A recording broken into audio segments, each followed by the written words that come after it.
At 5:47 in the morning, Mason Rourke had exactly one clean shirt, $43 in his wallet, and an interview that could change his daughter's life forever.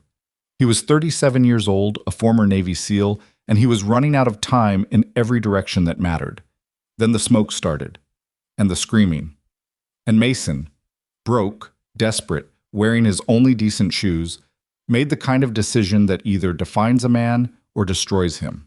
He ran into the burning building. What he didn't know was that the woman he pulled from those flames would be sitting across the interview table from him less than 3 hours later.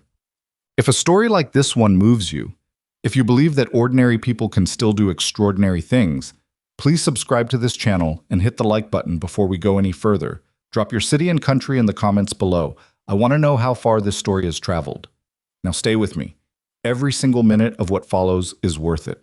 The alarm on Mason Rourke's phone went off at 4:15, same as it did every morning, and same as every morning, he was already awake when it happened. He lay in the dark for a moment, maybe 10 seconds, maybe less, staring at the water stain on the ceiling of their apartment that had been there since October and that the landlord had promised twice to fix. The stain had spread another 2 inches since November. Mason had stopped mentioning it. He sat up carefully. The bedroom wall was thin and Haley's room was on the other side of it, and 6-year-olds needed every minute of sleep they could get, especially on school days. He found his jeans on the floor, pulled them on in the dark, and made his way to the kitchen without turning on any lights because he knew the layout of this apartment the way a sailor knows his own vessel, by feel, by memory, by the particular creak of the third floorboard near the bathroom door. The coffee maker was a cheap one, the kind that rattled when it heated up, and Mason had learned to hold the carafe steady with one hand while it ran, or it would vibrate itself off the counter. Small things. The apartment was full of small things that required workarounds, and Mason had become an expert at all of them. He stood by the window and drank his coffee black and watched the street below. December in Chicago was not subtle. The wind came off the lake like it had somewhere else to be, and the people on the sidewalk walked hunched and fast, hands buried in their pockets, scarves pulled over their mouths. A garbage truck groaned past. A taxi idled at the corner. The city was stirring the way it always stirred, indifferent and loud and relentless, not noticing or caring that on the 4th floor of a building at the end of Callaway Street, a man was standing in his kitchen trying to convince himself that today would be different. The folder was on the table. He'd set it there the night before. 3 copies of his resume, a list of references he'd already called to confirm they were still willing, and a handwritten note to himself that he'd crossed out twice and finally thrown away. The note had been a kind of pep talk, and reading it back, he'd found it embarrassing. He didn't need a pep talk. He needed the interview to go well. Vanguard Technologies. He'd applied on a Tuesday evening after Haley was asleep, sitting at the kitchen table with the laptop propped on a stack of library books, because the screen hinge was broken and wouldn't stay up on its own. The position was Director of Operations, mid-level management, overseeing facilities across 3 of the company's Chicago locations. The salary listed was the kind of number that Mason had spent the last 2 years not allowing himself to think about, because thinking about it too hard made the gap between where he was and where he needed to be feel like something physical. He was a former Navy SEAL. He had led 12-man teams through situations most people couldn't imagine surviving.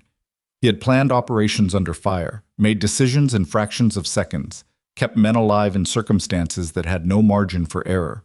And for the past 4 years since the knee gave out and the military career ended on a surgical table in Bethesda, he had been applying for jobs that paid $15, $16, sometimes $18 an hour, and getting them and losing them, or leaving them when the contract ended and applying again. He wasn't bitter about it. Bitterness was a luxury he couldn't afford. But he was tired in a way that went deeper than sleep could fix. Haley's medical bills didn't come every month. They came in clusters, the way bad news usually does. A specialist visit followed by labs, followed by a prescription adjustment, followed by another specialist visit because the first one had referred her to a second one, and before Mason had fully absorbed one bill, the next had already arrived. The insurance through his last job had covered most of it. When that job ended, the gap had been brutal. He'd borrowed $300 from his former teammate Danny Kowalski in September and hadn't paid it back yet, and every time Danny texted him, not about the money, just regular texts, just checking in, Mason felt the weight of it anyway. He finished his coffee, rinsed the mug, and went to check on Haley. She was asleep on her side, her brown hair spread across the pillow, one arm hanging off the edge of the mattress the way she always slept, as though she was reaching for something just out of reach. She had a stuffed rabbit named Gerald wedged under her chin. Gerald was missing one eye and had been missing it for so long that Haley no longer noticed. She'd named the rabbit herself, at age 3, for reasons no one had ever fully determined, and Mason had long ago stopped questioning the logic of small children. He stood in the doorway for a moment. Just stood there. Then he went to get ready for the most important job interview of his life. The suit was borrowed. That was the first problem. It belonged to his neighbor Clarence, who was 62 and had spent 30 years working in insurance, and whose shoulders were slightly broader than Mason's, which meant the jacket didn't sit quite right. It pulled a little in the back when Mason moved his arms, and there was nothing to be done about it. Clarence had pressed it himself and handed it over the night before with the kind of seriousness a man reserves for things that actually matter. "You keep your chin up in there," Clarence had said. "You hear me? You walk in like you've already got it." "I'll try," Mason had said. "Don't try. Do." Mason had almost smiled. "You've been watching those motivational videos again." "My daughter sends them to me. Don't change the subject." Clarence had adjusted the lapel of the jacket with one hand, studying it. "You'll do fine. You always do fine. You just don't always get the credit for it." That had been last night. Now Mason stood in front of the bathroom mirror at 5:20 in the morning and assessed what he was working with. The suit was navy blue, a little dated in the cut, but clean and pressed. His own tie, burgundy, a Christmas gift from Haley 2 years ago. She'd picked it out herself at a Goodwill with the guidance of his sister, and it was slightly too short, but he wore it to every interview on the principle that she'd chosen it. His shoes were the best thing he owned, a pair of black Oxfords he'd bought years ago with his first sealed paycheck, the only thing from that era that had survived intact. He looked like a man who was trying. He hoped that was enough. He kissed Haley's forehead at 5:30 without waking her. Mrs. Okafor from down the hall would come at 7 to walk her to school, as she'd done twice a week for the past year in exchange for Mason shoveling her walkway in winter and helping her son move furniture last spring. And he walked out into the Chicago morning with his folder under his arm and his jaw set against the cold. Downtown was 40 minutes by train. He took the red line from the Belmont stop, standing in a car that smelled like coffee and wet wool, holding the overhead bar and going over what he planned to say. Not scripted. He'd never been good with scripts, and interviews where he tried to remember prepared answers always came out stilted and strange. But he thought through the likely questions: military background, gap in traditional employment, why operations management, where he saw himself in 5 years. He had real answers to all of them. That was something, at least. The train surfaced from underground near the river, and Mason caught a glimpse of the skyline through the scratched window. The towers catching the first gray light of December, the river below them dark and flat. Chicago was an ugly, beautiful city, and Mason had never quite figured out whether he loved it or resented it or both. He got off at Washington and walked north on Michigan Avenue, collar up against the wind, giving himself more time than he needed because arriving flustered was worse than arriving early. The interview was at 9. It was just past 6. He had time to stop somewhere, maybe get a second coffee, settle himself. He was 2 blocks from the hotel when he smelled the smoke. He noticed it the way men trained in threat assessment. Noticed things. Not consciously at first, but something in the back of his mind registered it as wrong before he'd consciously processed what it was. His pace slowed. He looked up. The Aldrich Grand Hotel occupied the northwest corner of the block, a 17-story limestone building from the early 1900s that had been renovated sometime in the 90s and hadn't been touched since. At 5:47 a.m. Smoke was pushing steadily from the upper windows of the 7th floor, not billowing, not explosive, but rolling out thick and black in a way that meant it had been burning for longer than anyone on the street seemed to realize. There were 3 other people on the sidewalk. One woman had her phone out, already calling. A man in a running jacket had stopped and was staring up with his hand over his mouth. An older gentleman with a briefcase stood completely still, as though he was waiting to be told what to do. Mason looked at the building. The fire alarm was screaming now. He could hear it even from the street. that flat electronic shriek that hotels use, the kind that bores into your skull. A staff member appeared at the front entrance, young, early 20s, her face pale and tight. "Is anyone still up there?" Mason asked. "We're evacuating," she started. "7th floor. Is anyone still up there?" "I don't. We're trying to account for. There's a woman," she called down. "But the elevator." Mason was already through the door. He heard someone behind him shout. He didn't stop. The lobby was half evacuated, staff herding guests toward the exit, a cluster of people in robes and pajamas moving with the stunned expressions of people who had been asleep 10 minutes ago. The stairwell door was on the left. Mason hit it without breaking stride and started climbing. The smoke got heavier with each floor. By the 3rd floor, he could feel it in his throat. By the 5th, his eyes were watering. He kept his hand on the wall and his head down, because even thin smoke rises, and the cleanest air was lowest. He wasn't calm exactly. Calm was too simple a word for what was happening in his body right now. Everything had sharpened. The noise, the light, the texture of the wall under his hand, the sound of his own breathing. All of it had gone precise and clear the way it always did when the situation stopped being theoretical. Floor 6, floor 7. He pushed through the stairwell door into a corridor that was genuinely bad, smoke thick enough to cut visibility to maybe 15 feet. The smell no longer just smoke, but something chemical, acrid, the kind that meant synthetic materials burning. The alarm was louder up here, almost painful. He moved along the wall, checking room numbers. He heard her before he found her, not screaming. That was the thing. People assumed panic sounded like screaming, but real panic, the deep kind, was quieter and more desperate than that. It was a sound like something between a cough and a cry, coming from somewhere ahead and to the right, muffled by the door between them. Room 714. He tried the handle. Locked.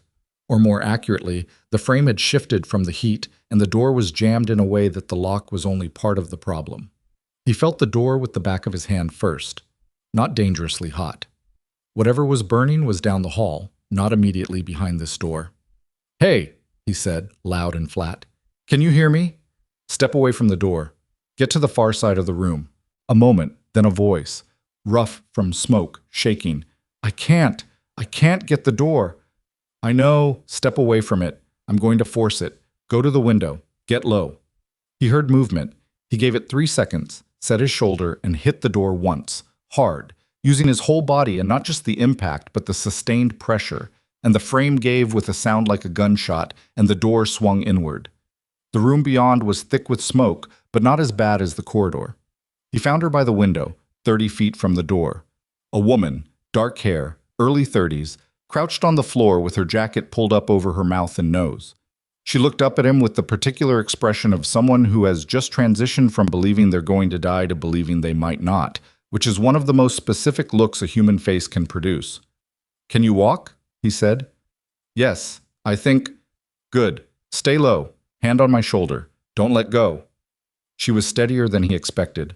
Her legs worked. She put her hand on his shoulder and he moved them back toward the door, back along the wall, back into the stairwell, where the air was marginally better and gravity helped move the smoke upward.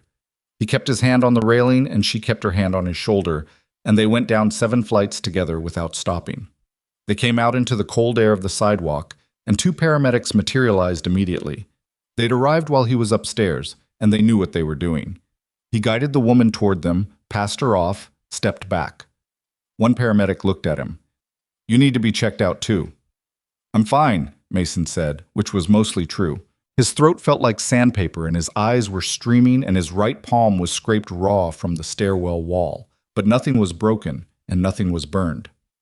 "Sir, you really should—" But Mason was already looking at his watch. It was 6:11 a.m. He had 2 hours and 49 minutes to get to Vanguard Technologies. He looked down at himself.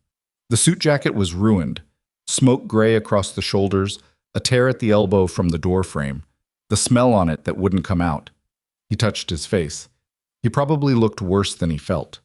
He picked up his folder from where he'd set it against the base of a streetlight before going in, some reflex of habit, and walked away before any of the gathering crowd could ask him questions he didn't have time to answer. Behind him, he could hear the first fire trucks arriving, the deep air horn, and the change in the sirens that meant they were close. The woman was with the paramedics. She was talking. She was going to be fine. Mason turned up his collar and walked. He had an interview to get to. Well, he found a public restroom in a CVS pharmacy 4 blocks away and assessed the damage honestly, in the harsh fluorescent light that showed everything. The jacket was unsalvageable. He left it in the trash can with a brief, wordless moment of regret for Clarence's dry cleaning bill. His shirt had a burn smell he couldn't wash out with paper towels and hand soap, but he tried anyway, and the result was a shirt that smelled slightly less bad, but now had a large wet patch across the front. He looked at himself in the mirror. "Okay," he said. To no one. To himself. To the situation. He found a men's clothing store on Wabash that opened at 7. He was waiting at the door when the manager unlocked it, a tired-looking man named George, who seemed unsurprised by the sight of Mason. "I need a dress shirt," Mason said. "Cheapest you have that fits." George looked him over with the professional eye of a man who had seen every variety of wardrobe emergency. "What size?" 16 and a half, 33 sleeve. "You want something that'll pass as intentional?" Mason almost laughed. "Yeah, that." The shirt cost $31 and was a pale blue that worked with the tie. He changed in the fitting room, ditched the ruined original, ran his damp hands through his hair, and looked at himself one more time. Better. Not great, but better. His palm was bleeding slightly where he'd scraped it on the wall. He wrapped a corner of the shopping bag around it and held it for 2 minutes, and the bleeding slowed to a manageable level. He walked out into the cold again with $12 left in his wallet. He was going to be fine. He repeated this to himself the way he used to repeat perimeter counts during deployments, not because it settled anything, but because saying a thing out loud has a different quality than merely thinking it, and sometimes that difference matters. He arrived at the Vanguard Technologies building on North Michigan Avenue at 8:52 a.m. He announced himself at the front desk, was given a badge, was told someone would be with him shortly, and sat in a waiting area chair and kept his injured hand below the level of the armrest so the receptionist wouldn't notice. His phone had a crack in the screen from when he'd set it down too hard once, and it distorted the left corner of the display. But the message from Haley's school notification system came through clearly enough. She'd arrived on time. Mrs. Okafor had seen her in. Everything was fine. Mason let out a breath he'd been holding since he left the apartment. At 9 a.m., a young man in a gray suit appeared and said, "Mr. Rourke, Ms. Ashbourne will see you now." Mason stood, straightened his tie, Haley's tie, the one from Goodwill, and followed him down the corridor. He walked into the conference room. He set his folder on the table, and then the door behind him opened again, and a woman walked in, and Mason Rourke felt the ground shift under him in a way it had no business shifting. He knew her face. He knew the dark hair and the particular way she held herself even in a business suit, the same stillness and sharpness that he'd noticed even in a smoke-filled hotel room when she was crouched on the floor with her jacket over her face and her eyes. Her eyes, he realized, were the same eyes that had looked up at him in room 714 of the Aldrich Grand Hotel with that very specific expression of a person who has just decided they might survive. She stopped when she saw him. For one long moment, neither of them said anything at all. Then Claire Ashbourne, CEO of Vanguard Technologies, Mason's interviewer, the woman he had carried out of a burning building less than 3 hours ago, set her own folder on the opposite end of the table, pulled out her chair, and sat down. She looked at him steadily. "Mr. Rourke," she said. Her voice was composed, perfectly, deliberately composed. "Thank you for coming in." Mason sat down. "Thank you for the opportunity," he said. And the interview began. Claire set her pen down first. That was the thing Mason noticed. She set it down slowly, deliberately, the way you set something down when your hands need something to do, but you don't want anyone to see that they need it. She had a legal pad in front of her with maybe 6 lines written on it, and a glass of water she hadn't touched since he'd sat down, and a folder that mirrored his own in thickness, but was almost certainly more impressive in content. The conference room was on the 14th floor. Floor-to-ceiling windows on the north wall showed the city in the flat gray light of a December morning, the lake visible in the distance as a darker shade of gray against the sky. The table was long enough for 10 people, but today there were only 2 of them, seated at opposite ends like a negotiation neither side had quite prepared for. "Before we start," Claire said, "I want to ask you something that isn't on the standard list." Mason said nothing. He waited. The Aldrich Grand. This morning. She held his gaze steadily. That was you. It wasn't a question, and Mason recognized that she wasn't asking for confirmation. She was giving him the choice of how to handle it. Acknowledge or deflect. Either path was available to him. He chose the direct one. Yes. You came up 7 floors. 6th and 7th are the worst for smoke accumulation in older buildings. If the fire started on 7, the stairwell above that point would have been, "That's not what I'm asking." He stopped. Claire looked at him for a moment without saying anything. There was something working behind her eyes. He couldn't name it exactly, but it wasn't gratitude, or not only gratitude. It was something more complicated than that. The expression of someone trying to reconcile 2 separate versions of the same morning. "I heard you on the other side of that door," she said. "You told me to step back. You told me to get low." She paused. "You sounded like someone who'd done something like that before." "Similar situations," Mason said carefully. "Your resume says Navy SEAL, 8 years. Yes. It also says your active service ended in 2019. She glanced down at the legal pad. "That's 4 years ago. The positions between then and now are," she turned a page, "a security contractor role that lasted 7 months, a facilities coordinator position, 2 warehouse supervisor contracts, and a 6-month gap in 2022 that isn't explained." She looked back up at him, waiting. Mason had known this part was coming. It always came. Interviewers looked at the gap years the way people look at a crack in a wall. They can't decide if it's cosmetic or structural, and until they've decided, they can't proceed. "The gap in 2022 was medical," he said. "Not mine. My daughter had a series of procedures that required me to be available during recovery periods. I didn't take contract work during that time." "How old is your daughter?" 6. Claire wrote something. "What were the procedures?" "That's personal." She looked up. There was a pause. "You're right," she said. "That was outside the line. I apologize." The apology surprised him. Most interviewers, when they crossed a line, either didn't notice or didn't acknowledge it. She had noticed, and she had said so plainly and without making a production of it. "It's fine," Mason said. "It isn't, actually, but I appreciate you saying so." She turned another page. "Let me ask you about the security contractor role instead. You left after 7 months. The posting on your resume doesn't list a reason." "The contract ended. The company reduced its Chicago presence and didn't renew." "And the warehouse supervisor positions?" "The first one ended when the facility changed ownership and brought in their own management team. The second one I left voluntarily." "Why?" Mason considered how to answer this. He'd answered it before, in 3 separate interviews, and the responses he'd given had always been technically accurate but strategically calibrated for the audience. Safe answers. Answers designed not to close doors.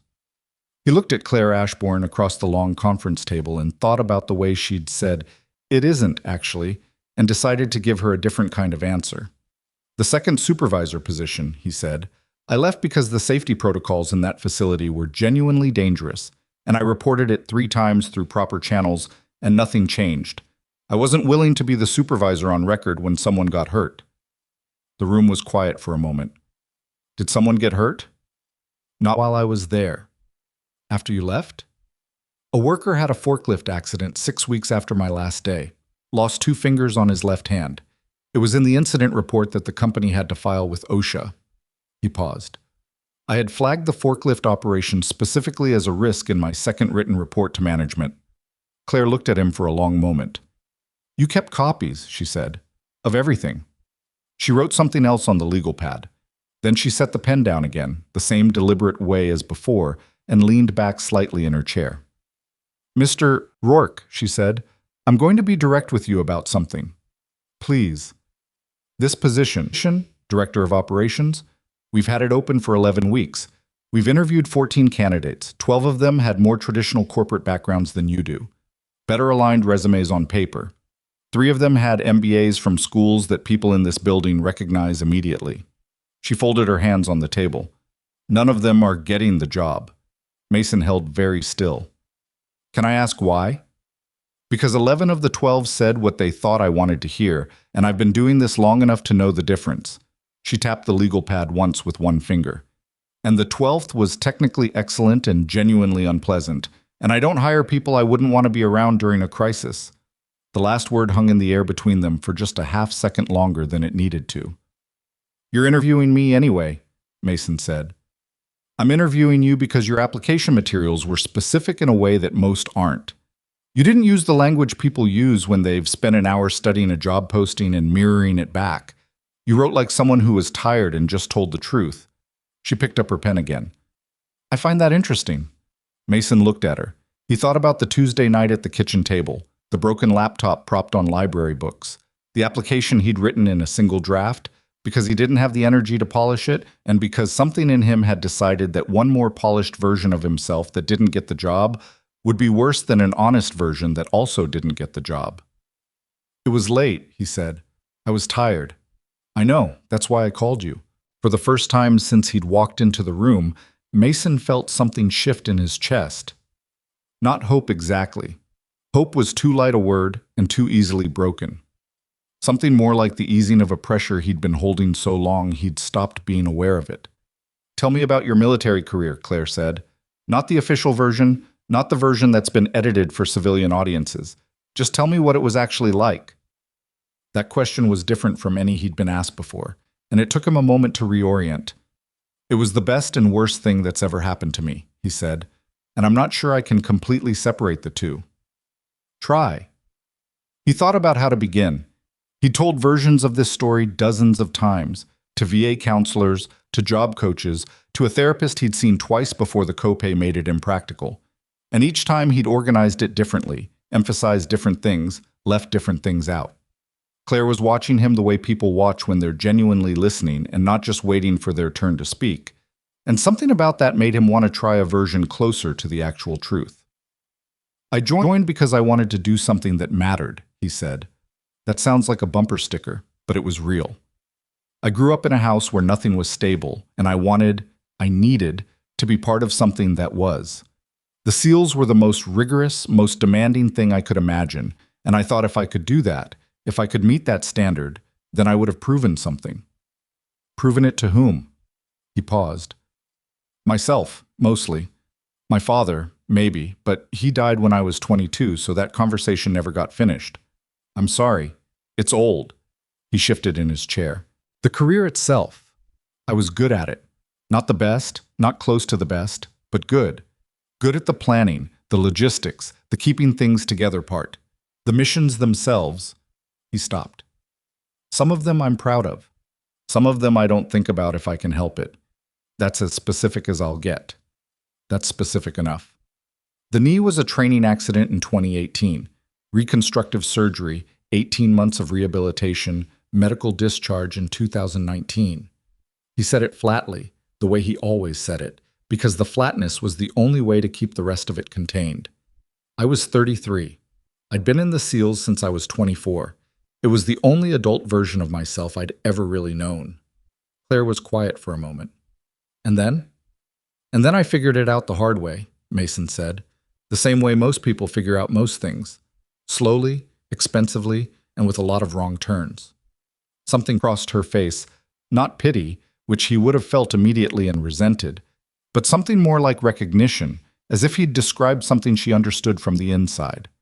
Your daughter, she said, Haley. She's on the emergency contact form you submitted with the application. Yes. She's the reason you need this job. She's the reason I need a lot of things, Mason said. But yeah, mostly her. Tell me about her. Mason had not expected that question. In 11 interviews over the past 2 years, no one had ever asked him to talk about Haley, and the request caught him off guard in a way that the rest of the interview hadn't. He stopped, started again. She's 6. She's smarter than I know what to do with. She named her stuffed rabbit Gerald, for reasons she has never adequately explained, and she is completely confident that she was right to do so. He paused. She draws these elaborate maps of places that don't exist, whole countries with roads and rivers and little symbols for mountains. She explains the geography to me very seriously, and I write it down in a notebook so I don't forget. He stopped, aware that he'd said more than he intended to. Claire said, She sounds like someone worth working for. Yeah, Mason said. She is. The room settled for a moment into the kind of quiet that isn't uncomfortable, Just two people at a table in a glass building above a gray December city, having a conversation that had moved further from its official purpose than either of them had planned. Then Claire straightened in her chair and picked up her folder, and the interview resumed its professional shape. She asked about operations management. She asked about budget oversight and team leadership and cross-departmental communication, and Mason answered all of it, and his answers were grounded and specific and honest in the same way the application had been honest. Without the burnished corporate language he could never quite make sound like himself. She pushed back on two of his answers, actually challenged the assumptions behind them, and he pushed back in return, and the exchange was brisk and a little tense, and he thought afterward that it was the most genuinely engaged he'd felt in any interview he'd ever sat through. At one point she asked, "If you identify a safety issue in one of our facilities, and the facility manager disagrees with your assessment, how do you proceed?" "I document my assessment in writing, include the data that supports it, and escalate it to the next level." "What if the next level also disagrees?" "I escalate again." "And if you reach the top of the chain and the decision still goes against you?" "Then I've done my job," Mason said. "And the decision and its consequences belong to the people who made it, but I'd have a very detailed paper trail." She looked at him for a beat. "That's the most useful answer I've heard to that question. It's the honest one. Most people say they'd find a collaborative solution. Most people haven't watched a man lose 2 fingers because 4 people in a row decided the risk wasn't worth addressing." The words came out harder than he'd planned, and he saw something change in her expression. Not offense, but a sharpening of attention, as if he'd confirmed something she'd suspected. "Right," Claire said. She made a note. The formal portion of the interview wrapped up shortly after 11 o'clock. Claire closed her folder and Mason closed his, and they shook hands across the length of the conference table, and her handshake was firm in the no-nonsense way of someone who'd been told once that handshakes mattered and had never forgotten it. "I'd like you to wait in the outer area while I speak with a few members of the team," she said. "This shouldn't take more than 30 minutes. "Of course." He was at the door when she said his name. "Mr. Rourke." He turned. "You didn't mention it," she said. "The hotel. You never brought it up during the interview." He thought about it for a second. It didn't seem relevant. Most people would have led with it. "Most people," he said, "aren't applying for the job because of what they did this morning. They're applying because of everything else." He held the door. "I'll be outside." He sat in the chair in the outer area and looked out the window at the city and tried not to think too hard about what was happening on the other side of the conference room door. Trying not to think too hard was one of the skills he'd actually perfected over the years. The deliberate occupation of the present moment, the refusal to run probability calculations on outcomes you couldn't influence. He'd learned it in training and kept it in the discharge, and it was one of the few things that had traveled cleanly from that life into this one. His hand was throbbing. The scrape on his palm had tightened up as it dried, and the skin around it had gone from raw to a dull, persistent ache, the kind that isn't sharp enough to be alarming, but is constant enough to be distracting. He kept it below the armrest where it wasn't visible. He thought about Haley. He thought about her maps of countries that didn't exist, the rivers and roads she drew with the colored pencils he'd bought her for her birthday, the serious way she explained the topography. "This is the mountain range, Dad, and it's important because it affects the weather patterns on the eastern side." She was 6 years old and she was explaining weather patterns. And Mason had no idea where that came from, only that it came from her, which was its own kind of miracle. He thought about the last time he'd calculated whether he could afford ice cream. It had been a Thursday in September after Haley's checkup, when the lab results came back and the news was better than the worst case but not as good as the best case. And the pediatric specialist had adjusted her medication dosage, and Mason had stood at the pharmacy counter doing math in his head that he didn't want to do. He'd said yes to the ice cream on the walk home because she'd asked, and he couldn't say no to her when she asked for small things. But he'd done the calculation first, and the calculation itself, the fact that he'd had to do it at all, sat in his chest like something cold. He didn't want to do that calculation anymore. He was still sitting with that thought when the conference room door opened. It wasn't the young man in the gray suit who appeared. It was Claire herself. She walked out into the waiting area and stopped in front of him, and her expression was composed but not unreadable. He'd gotten better at reading her in the past 2 hours, at finding the small signals beneath the professional surface, and what he read now was something between caution and deliberateness, like someone who has decided on a course of action and is now committed to following through. "Come back in," she said. "Just you and me. The others are done." Mason stood and followed her back into the conference room. The legal pad was gone from the table, so was most of the other material. What remained was a single manila folder in the center of the table and two chairs positioned closer together than they'd been before, not at opposite ends of the long table, but side by side with maybe 3 feet between them. That was different. He noticed it immediately. The whole geometry of the room had changed. He sat. She sat. She put her hand flat on the manila folder but didn't open it. "The position you applied for," she said, "has been filled internally. We made the decision this morning, actually, before you arrived. One of our operations leads in the Lakeview facility has been covering the gap for 3 months, and she's done it well, and she deserves the title." Mason felt the words land. He absorbed them the way he'd learned to absorb bad news, completely, without flinching, letting it settle to its full weight before responding. "I understand," he said. "I don't think you do," Claire said, and she opened the folder. She slid a document across the table. A contract, or the first page of one. He looked at it. He looked at the title at the top, and then he looked at the salary figure below it, and then he looked at Claire, and she was watching him with that particular contained expression that was starting to become familiar. "Director of Safety and Crisis Management," he read. "A position that does not currently exist at Vanguard Technologies," she said. "Or didn't, until approximately 20 minutes ago when I took it to the board and argued for its creation." She folded her hands on the table. "I've wanted to establish this role for over a year. We operate 7 facilities across the Chicago metro area. Our safety infrastructure is outdated. Our emergency protocols were last reviewed in 2018. The board has been resistant because it's expensive and because nothing catastrophic has happened yet." She paused. "Nothing catastrophic has happened to Vanguard. Catastrophic things have happened to other people in other buildings, and I nearly became one of them this morning." Mason looked at the contract page without picking it up. The salary listed was almost exactly double what he'd expected from the original position. The benefits package was summarized in 2 lines below it, and he recognized enough of the medical terminology to understand that Haley's care would be covered, properly covered, not the thin coverage that required him to do the pharmacy math. "Claire," he said, and then stopped, because he wasn't sure what he was going to say after her name. She seemed to understand anyway. "Before you say anything," she said, her voice losing none of its composure, but the professional tone shifting somehow, becoming more direct. "I want to be clear about what this is and what it isn't. It isn't a transaction. I'm not settling a debt. I don't think of this morning as something I owe you, and I don't want you to think of it that way either, because that kind of thinking poisons working relationships, and I've seen it happen." She put one finger lightly on the corner of the contract page. "This exists because you're qualified for it in ways that I spent 2 hours confirming.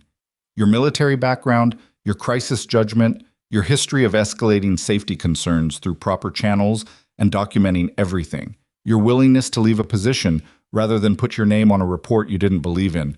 Those things are not common, Mr. Rourke. I've interviewed a lot of people. Those things are genuinely not common." Mason looked at her. He said, "You built this position in 20 minutes. "I built the argument for it in 20 minutes, she said. "I've been building the case for the position for 14 months. I just finally had—" She paused, and something moved very briefly across her face. "Sufficient evidence." He understood what she was saying.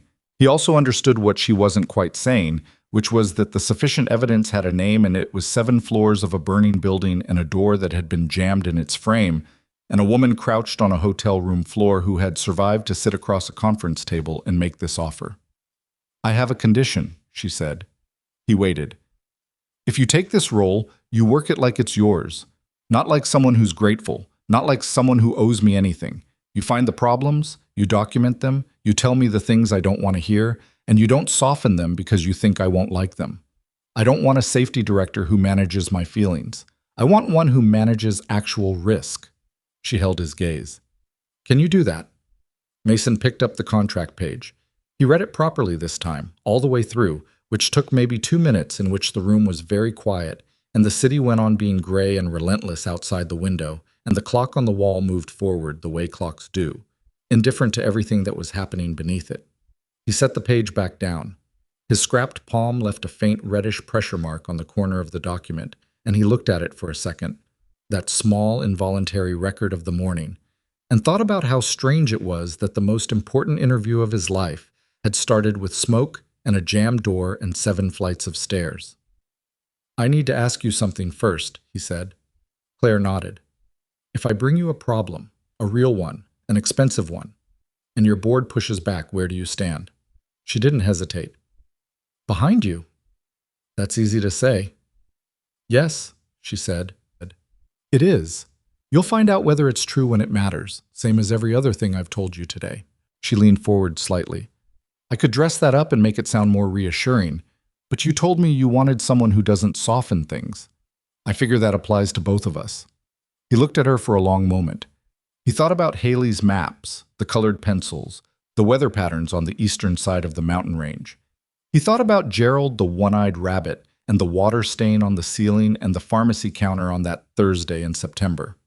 "I can do that," he said. Claire extended her hand across the table. Mason shook it. "Welcome to Vanguard Technologies," she said. And for the first time since 5:47 that morning, Mason Rourke let himself exhale all the way. Outside, the city kept moving. Taxis and trains and people with scarves pulled over their faces, all of it going on the way it always went on, the vast indifferent machinery of a place that doesn't slow down for individual lives. But inside a conference room on the 14th floor, 2 people who had been strangers until 3 hours ago had just agreed to something that neither of them could entirely name yet, something that was partly professional and partly the residue of a burning building, and partly just the particular gravity of 2 people who had each been, in their own way, running out of rope, and who had chosen, in different hallways and stairwells of the same terrible morning, not to let that be the end of the story. Mason walked to the elevator with the folder Claire had given him, his copy, his contract, his second chance taking a physical form he could hold in his hands. And he pressed the button for the lobby and watched the numbers count down and thought, not for the first time that day, and not for the last, about the specific, ordinary miracle of still being in the game when you'd been certain you weren't. He stepped out into the lobby. He pushed through the glass door into the cold air of Michigan Avenue. He pulled out his phone and called Danny Kowalski. Danny picked up on the second ring. "Hey, how'd it go?" Mason stood on the sidewalk outside Vanguard Technologies with the wind in his face and the city around him and the folder under his arm, and he said, "I got it." There was a pause. Then Danny made a sound that wasn't quite a word, the kind of sound a person makes when relief hits faster than language can follow it. "Mason," he said. "Man." "Yeah," Mason said. "I know." He stood there for another moment, not moving, just standing in the cold with the phone to his ear and the folder tight in his hand. Down the block, a bus groaned to a stop and let a crowd of people out, and they scattered in 4 directions at once the way city people do, each of them carrying something he'd never know anything about. He thought about room 714. He thought about Claire saying "behind you" without hesitating. He thought about Haley at school right now, drawing maps of countries that didn't exist, explaining things to herself in that patient, serious way of hers, completely unaware that the morning had changed. He'd tell her tonight. He'd tell her that something good had happened, that things were going to get better, that the math was going to get easier. He wouldn't tell her all of it. Not the burning building, not the smoke, not the scraped palm that was still aching under the shopping bag bandage he hadn't yet replaced. She was 6. There were things a 6-year-old didn't need to carry. But he'd tell her the part that mattered. He started walking toward the train station, his pace slightly different than it had been that morning. Not faster, not more confident in any obvious way, but different in the small internal way of a man who is no longer bracing for impact. The city went on around him, gray and loud and entirely indifferent. He didn't need it to notice.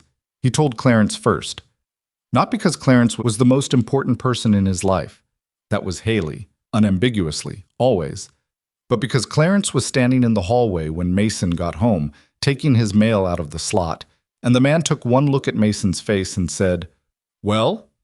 in the way of someone who has been quietly holding their breath all day without admitting it. "I got it," Mason said. Clarence pressed his lips together hard. He nodded once, slowly, the way older men nod when they're feeling something they don't intend to discuss in detail.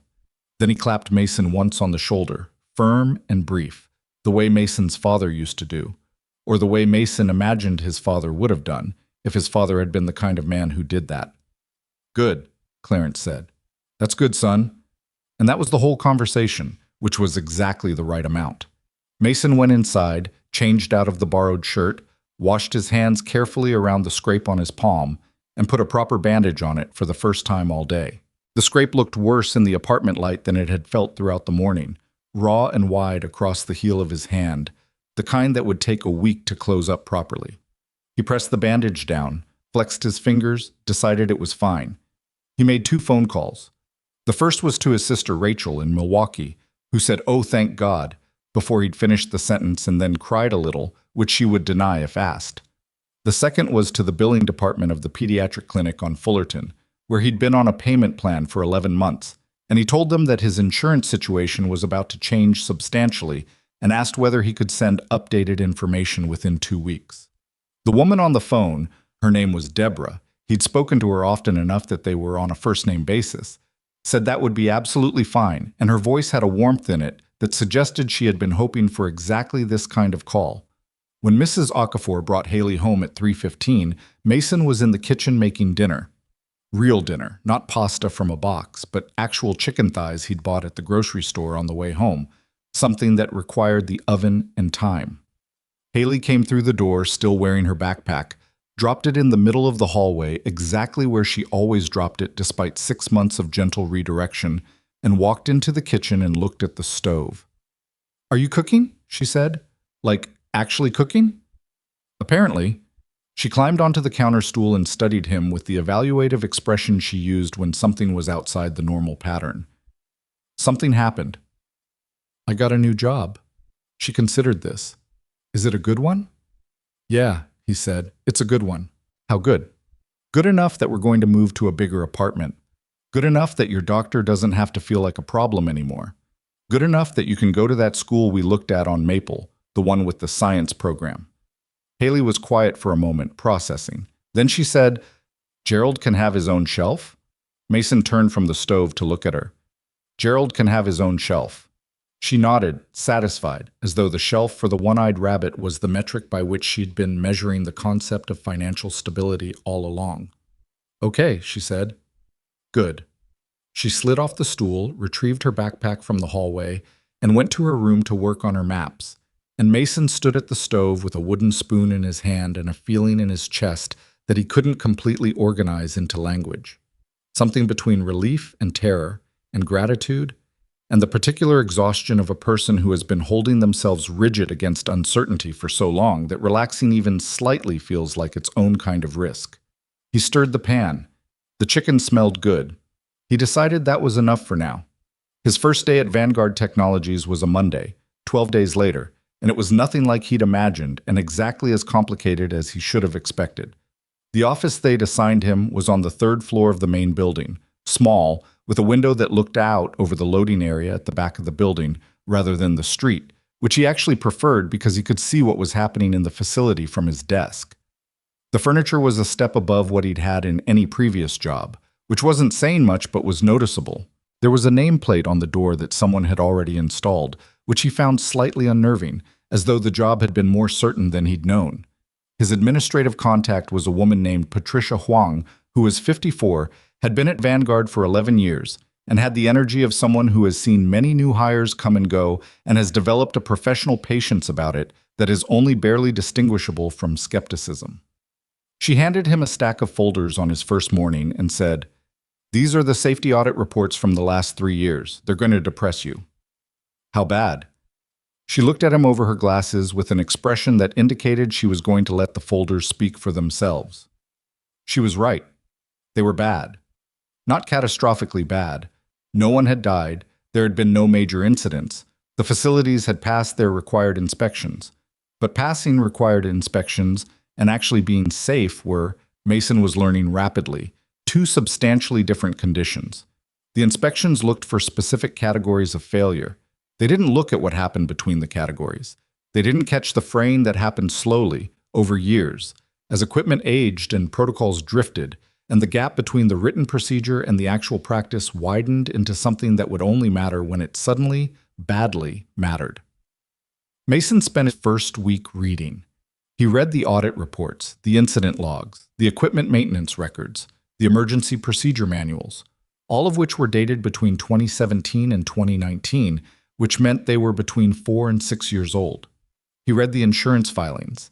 He read the OSHA compliance documentation.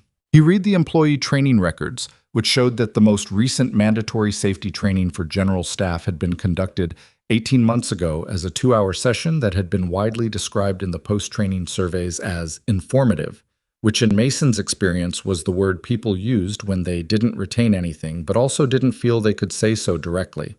By the end of the first week, he had a legal pad full of notes, not organized by priority yet, just captured, the way you capture everything first before you start deciding what's urgent and what's merely bad.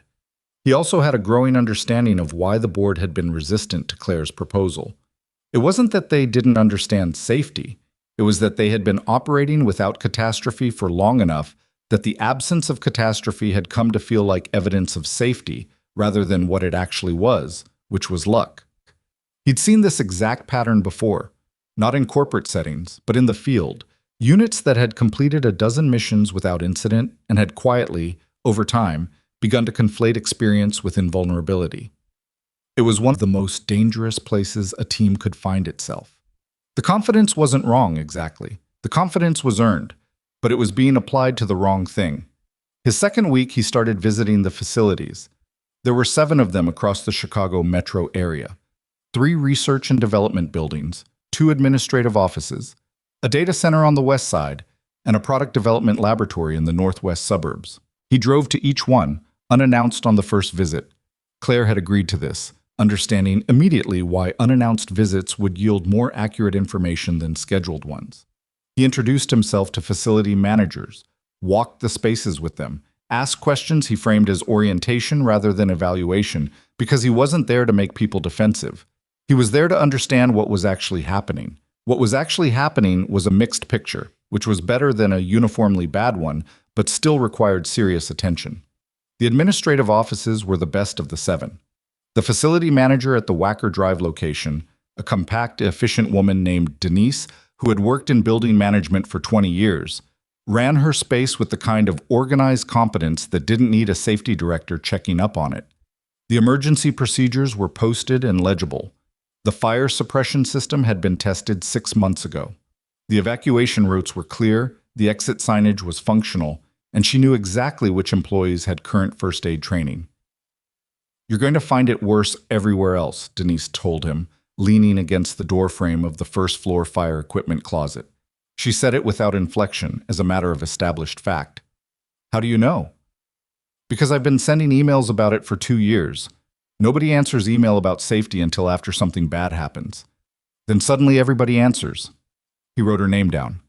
He planned to use her as a resource. The research and development buildings were more concerning. The largest one, in Lincoln Park, housed 2 chemistry laboratories on the 2nd floor that had equipment.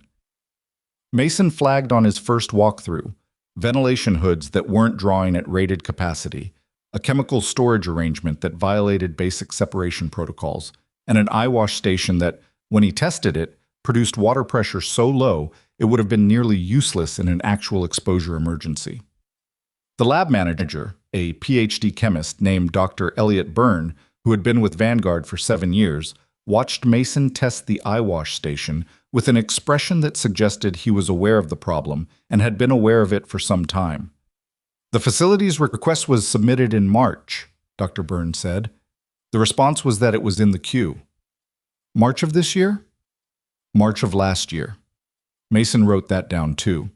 The data center was a different category of concern, not immediately dangerous to human life in the acute sense, but housing infrastructure that represented tens of millions of dollars in company assets, and that had a fire suppression system.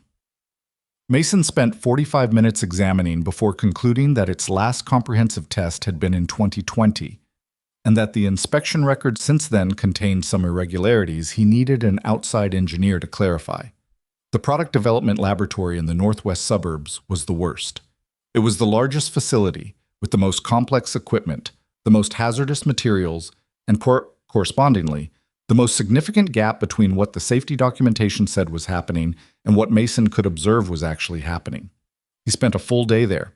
He walked every floor, tested every emergency station he could access, reviewed the training logs, and talked to 11 different employees, from line workers to lab technicians to the facility manager himself, a man named Greg Calder, who was competent and well-liked, and who had been dealing with deferred maintenance requests for 3 years by learning to work around the problems rather than solve them. "You learn to manage it," Greg told him at the end of the day, in the parking lot after the formal walkthrough was finished. They were standing in the cold. Greg had his hands in his jacket pockets and was looking at the building with the expression of a man who has complicated feelings about a place he's spent years of his life in. "At what point did you start managing it instead of escalating it?" Greg was quiet for a moment. "When escalating stopped producing results." "And when was that?" "About 2 years ago." He shifted his weight. "Look, I want to be clear. I care about the people in that building. I know all of them. I've been here long enough to have been at some of their weddings." He turned to look at Mason. "I've been doing what I can with what I have." "I know," Mason said. And he did know. He'd seen this before too. Competent, well-meaning people in impossible positions, managing degraded systems with limited authority and limited resources and the institutional belief above them that things were fine because nothing had gone wrong yet. Greg Calder wasn't the problem. Greg Calder was working in the problem. "Is it going to change?" Greg asked. "Not hopefully, exactly. More like someone asking because they need to hear the answer regardless of what it is." "I don't know yet," Mason said. "I'm going to tell you it might. I'm not going to promise you it will because I don't control what gets approved and what doesn't." He paused. "But I'm going to make the case, and I'm going to make it on paper. And if it gets turned down, there's going to be a very clear record of what I recommended and what the response was." Greg looked at him for a moment. Then he said, "You know, the last safety review consultant they sent through here spent 1 day and filed a report that said our protocols were adequately functional." "How long ago?" 18 months. "What was his name?" "No idea. He wore a very nice suit and shook everyone's hand, and I never heard from him again." Mason almost smiled. He thought about Clarence's borrowed suit, the one he'd left in a CVS trash can, and decided not to share that particular story. He drove back to the city with the window cracked despite the cold, needing the air because his mind was going in multiple directions at once, and the cold kept him focused. I was building the picture as he drove, assembling all the individual pieces of the 7 facilities into a single comprehensive image. And what the image showed him was not a company in crisis, but a company in drift, moving slowly and without clear awareness toward conditions that would eventually produce an outcome that nobody wanted. It took him 3 weeks to write the report. It was 64 pages long, with 22 appendices containing supporting documentation, photographs, equipment specifications, maintenance records, and comparative data from industry safety standards. He worked on it in the evenings after Haley was asleep, at the same kitchen table where he'd written his job application, but now the laptop was on a proper stand he'd bought, and the light overhead had a new bulb that didn't flicker. Patricia read the first draft and said, "This is going to upset some people." "Is it accurate?" "I don't know enough to say, but it's going to upset them." "Is it going to upset Claire?" Patricia considered this carefully. "Claire is going to read every word of it, and she is going to be extremely calm, and then she is going to schedule a board meeting." That was, as it turned out, an accurate prediction. He gave Claire the report on a Thursday afternoon. She read it over the weekend, all 64 pages, all 22 appendices. And she called him on Sunday evening, which was outside normal working hours, and which he noticed. "I have questions," she said. "Okay." The product development facility. The ventilation issue you flagged in Section 4. You're saying the current configuration doesn't meet the threshold for the chemical compounds they're working with. Correct. The ventilation was rated for the previous generation of work they were doing. The research focus shifted 18 months ago, and the infrastructure wasn't updated to match. And in a worst-case scenario, a ventilation failure during active laboratory work could result in dangerous exposure for people in the immediate area. He said it directly, without softening it. The probability isn't high on any given day, but it's not zero, and it compounds over time. Silence on the other end. "The total cost you're projecting," Claire said, across all 7 facilities. $2,840,000 over 18 months, he said. Roughly. There's a contingency line for unknowns that I built in at 15%. The board is going to push back. I know. Hard. I know. They're going to ask me why we're spending $3 million preventing disasters that might never happen. Yes, Mason said. They will. Another pause.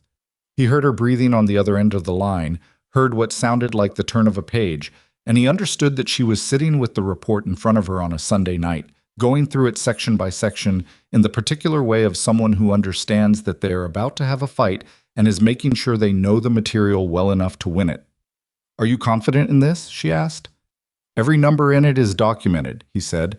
Every recommendation in it has a citation to either an industry standard or a direct observation I made personally. I photographed everything. He paused. The eye wash station in the Lincoln Park lab has had inadequate water pressure for over a year. There's a maintenance request in the system from March of last year that was never resolved. That's in the appendix. If someone had been exposed to a chemical in that laboratory and reached that station, the pressure wouldn't have been sufficient to meet the minimum required flush time under OSHA guidelines. Claire was quiet for a moment. I'll schedule the board meeting, she said. Give me a week to prepare them for the scope of it. Do you want me there? Yes. I want you there and I want you to present it yourself. A beat. They're going to look at your background and your lack of corporate experience, and some of them are going to decide before you open your mouth that you don't know what you're talking about. I know. Does that bother you? Not particularly, Mason said. I've had people make that assessment before.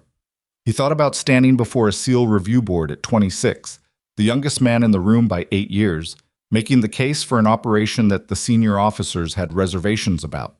He'd won that argument too. Not because of rank or experience, but because he'd known the material cold. The numbers are the numbers. The photographs are the photographs. I don't need them to think I'm impressive. I need them to think the report is correct. Claire made a sound that wasn't quite a laugh, but was in the same neighborhood.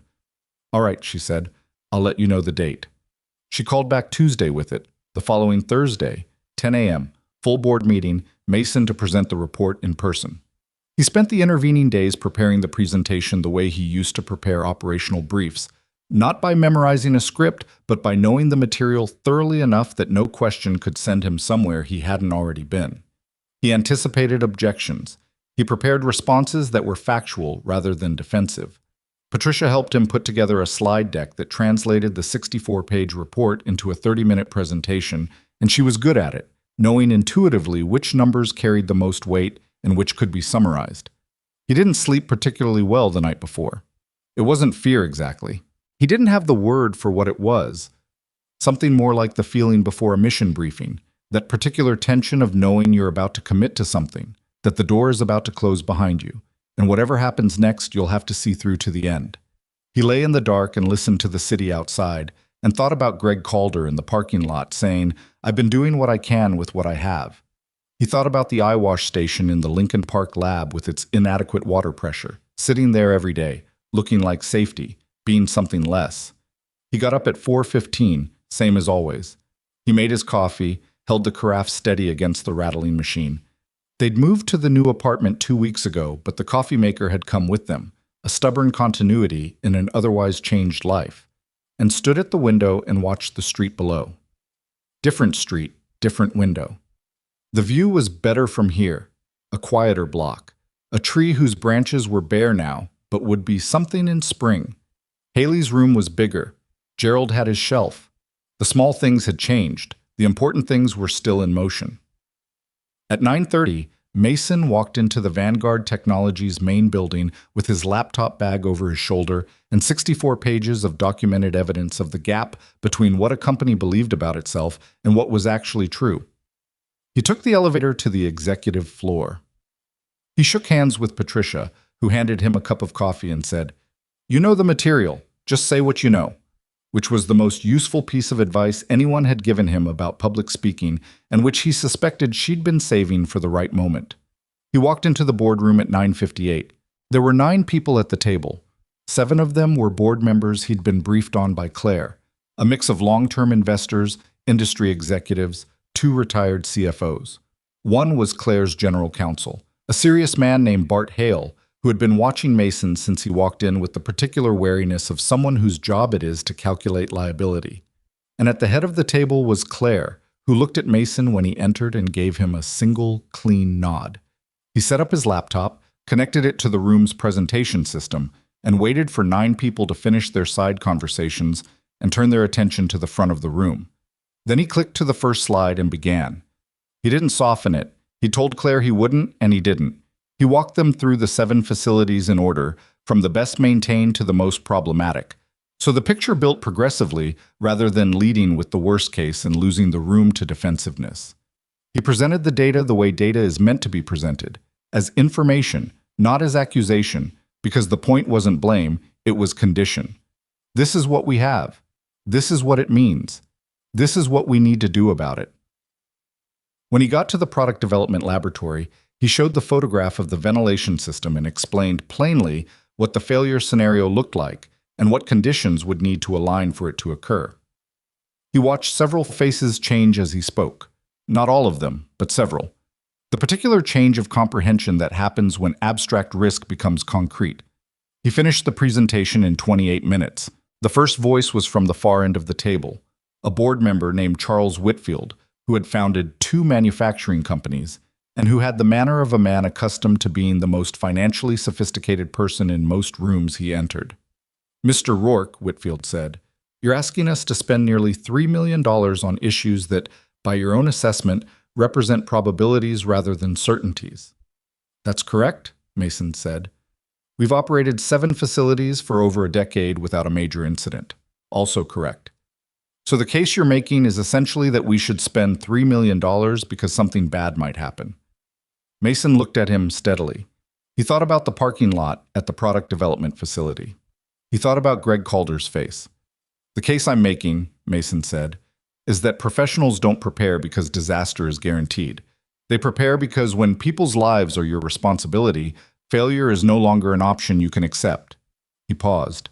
"You haven't had a major incident in a decade. That record is real and it matters. But it's a record of outcomes, not of conditions. The conditions in several of these facilities are not what the outcomes suggest. The morning that changes, the record stops mattering." Whitfield looked at him. He didn't look entirely convinced, but he didn't look dismissive either, which was the thing Mason had been hoping for. 2 other board members had questions, mostly about the timeline, the prioritization of expenditures, whether the work could be phased to spread the cost across 2 fiscal years. These were practical questions, not resistant ones, and Mason answered them specifically and without hesitation because he'd anticipated all of them. Then the room went quiet, in the way rooms go quiet when people are thinking rather than talking, and Mason stood at the front of it and waited, the way you wait when you've said everything you have to say, and the next move belongs to someone else. He looked at Claire. She was watching the board members, reading the room with the focused attention of someone who has learned to measure the temperature of a conversation by things other than words. She didn't look at Mason. She didn't need to. Whatever was about to happen, they had both done what they could. He closed his laptop. He thanked the board for their time. And then, because there was nothing else to do, he walked out of the boardroom and into the corridor and stood there in the quiet of the executive floor, with the hum of the building around him and the city beyond the windows, and waited to find out whether the morning had just cost him everything or changed something for the better. His phone was in his pocket. He didn't look at it. He looked out the window at the street below, where people were moving in every direction at once, each of them carrying something he'd never know anything about. And he thought about Haley at school right now, drawing maps of places that didn't exist, explaining the weather patterns on the eastern side of the mountain range to no one in particular, completely certain in the logic of what she was making. He thought, that's the thing about building something. You don't always know if it's going to hold until you put weight on it. The boardroom door opened behind him. It was Claire. She walked toward him, and her face was doing something complicated, controlled, but not entirely the way a person's face behaves when they are managing good news rather than concealing bad news, which is its own specific expression, and one he was learning to recognize. She stopped in front of him. "They approved it," she said. Mason looked at her. "All of it?" "All of it." She folded her arms. Whitfield abstained, but the other 8 voted for the full amount. Phased over 20 months, which was the compromise, but the full scope is approved. She paused. You didn't destroy your career, Mr. Rourke. You just proved exactly why I hired you. Mason let the information settle. He let it become real in the particular slow way that real things take time to become.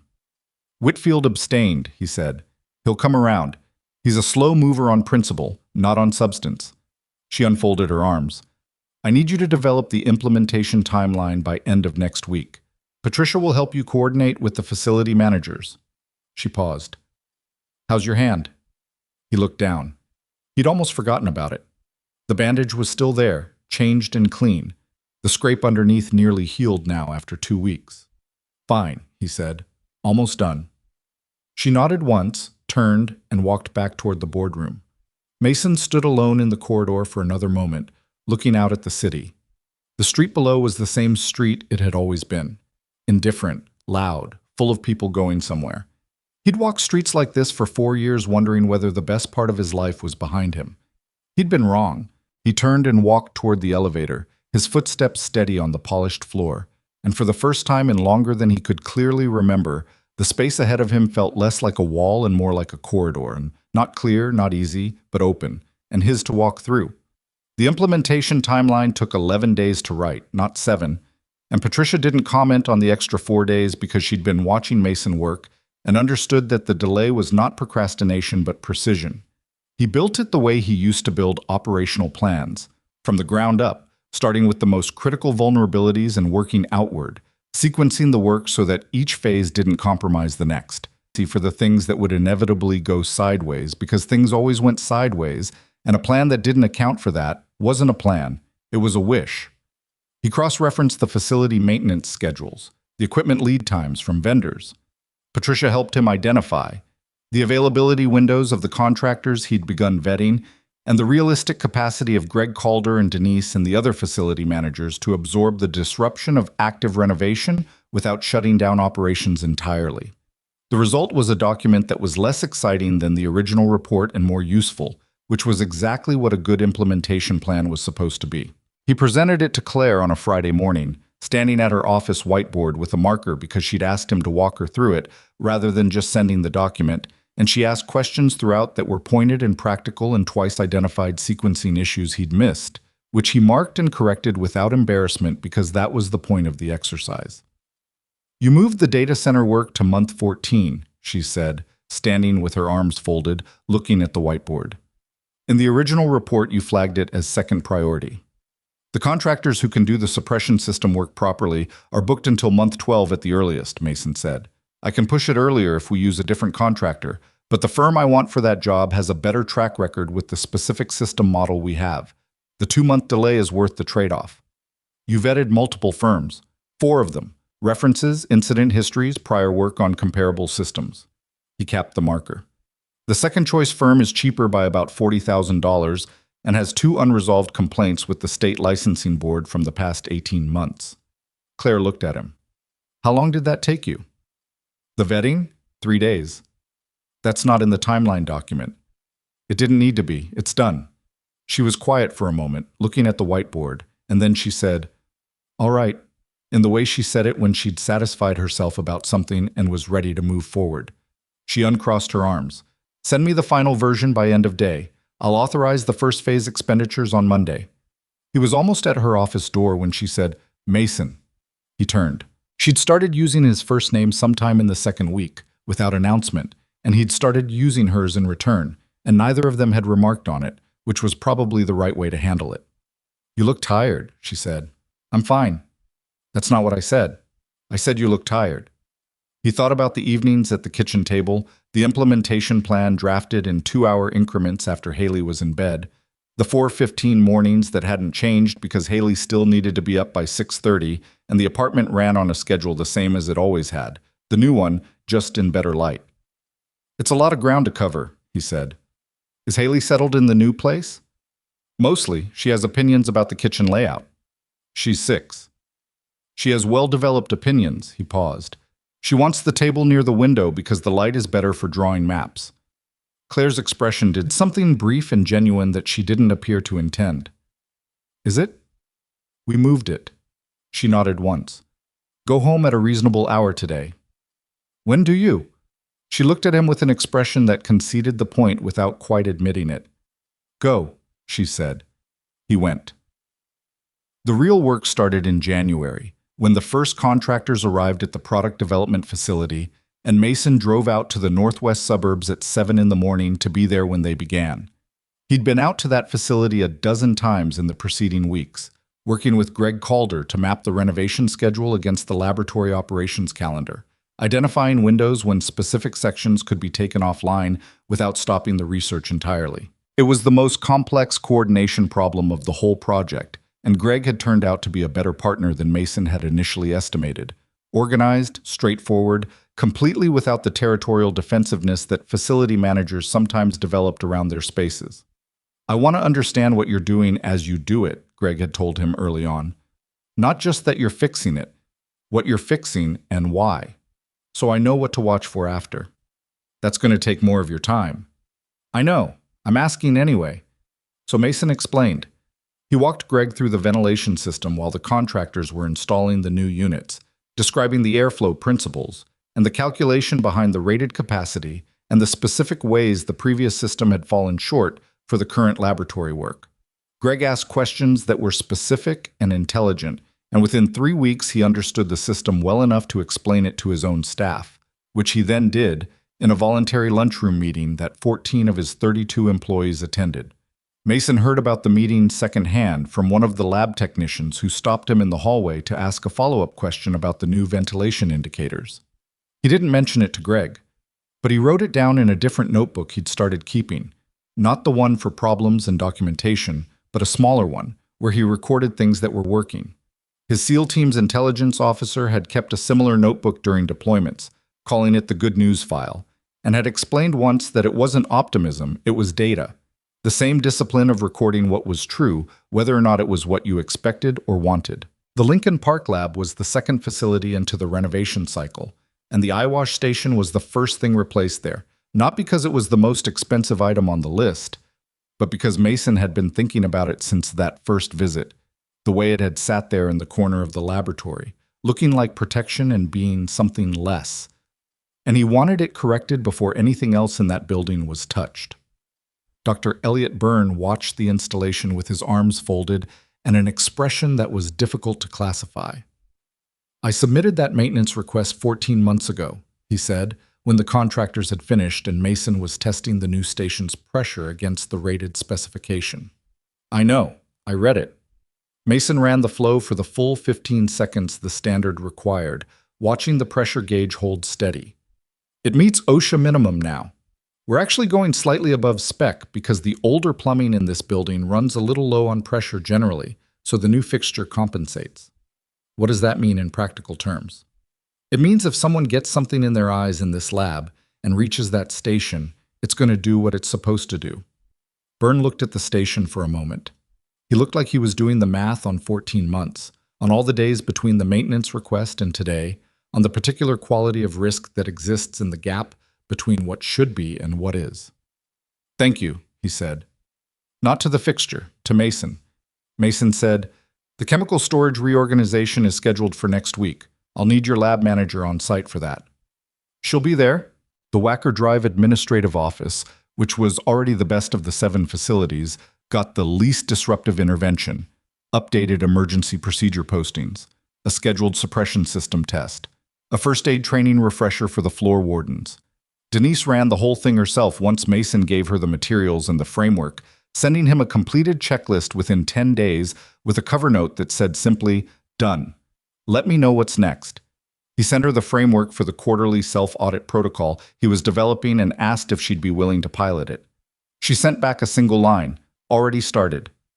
He showed that email to Patricia, who read it and said, without looking up from her desk, "Give that woman a raise before someone else does." "She doesn't work for me."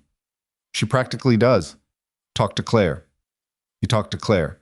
Claire talked to the Wacker Drive facility director.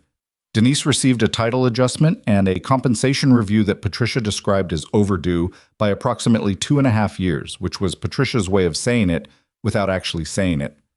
By March, 4 of the 7 facilities were through their first phase work. The data center was on schedule for its mid-year suppression system upgrade. The third research and development building, a smaller space in the West Loop, had turned out to be in better condition than the audit suggested. One of those cases where the documentation was worse than the reality, which happened sometimes and was always a relief.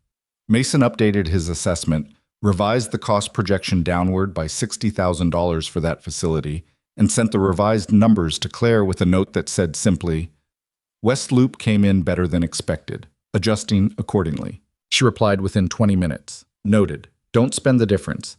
He hadn't planned to. The incident happened in April.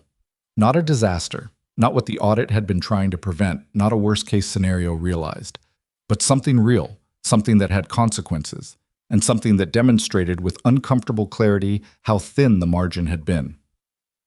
It was a Tuesday morning in the product development facility. The new ventilation system had been operational for 6 weeks. The chemical storage reorganization was complete. The emergency procedures had been updated and posted, and the staff had completed their first round of the new training protocol Mason had developed with input from a former Chicago Fire Department training coordinator named Yolanda Reyes, who he'd brought in as a consultant and who had been, in Patricia's words, worth every cent.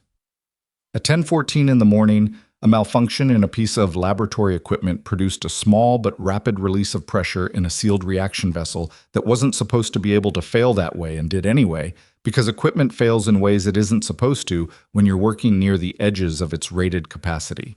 The release was contained within the reaction chamber itself, but the secondary seal on the chamber vented into the immediate work area, and 2 lab technicians in the direct vicinity were exposed to a low-level irritant before the ventilation system pulled it clear. Mason was at the main building when Greg called him. "We have an incident," Greg said. His voice was controlled, which Mason registered as a positive indicator. 2 employees exposed to release from Chamber 7. Ventilation is running, the area is evacuating, first aid has been contacted. Injuries? Eye and skin irritation, both ambulatory. I've got them at the first aid station. Mason was already moving toward the parking lot. The new first aid station?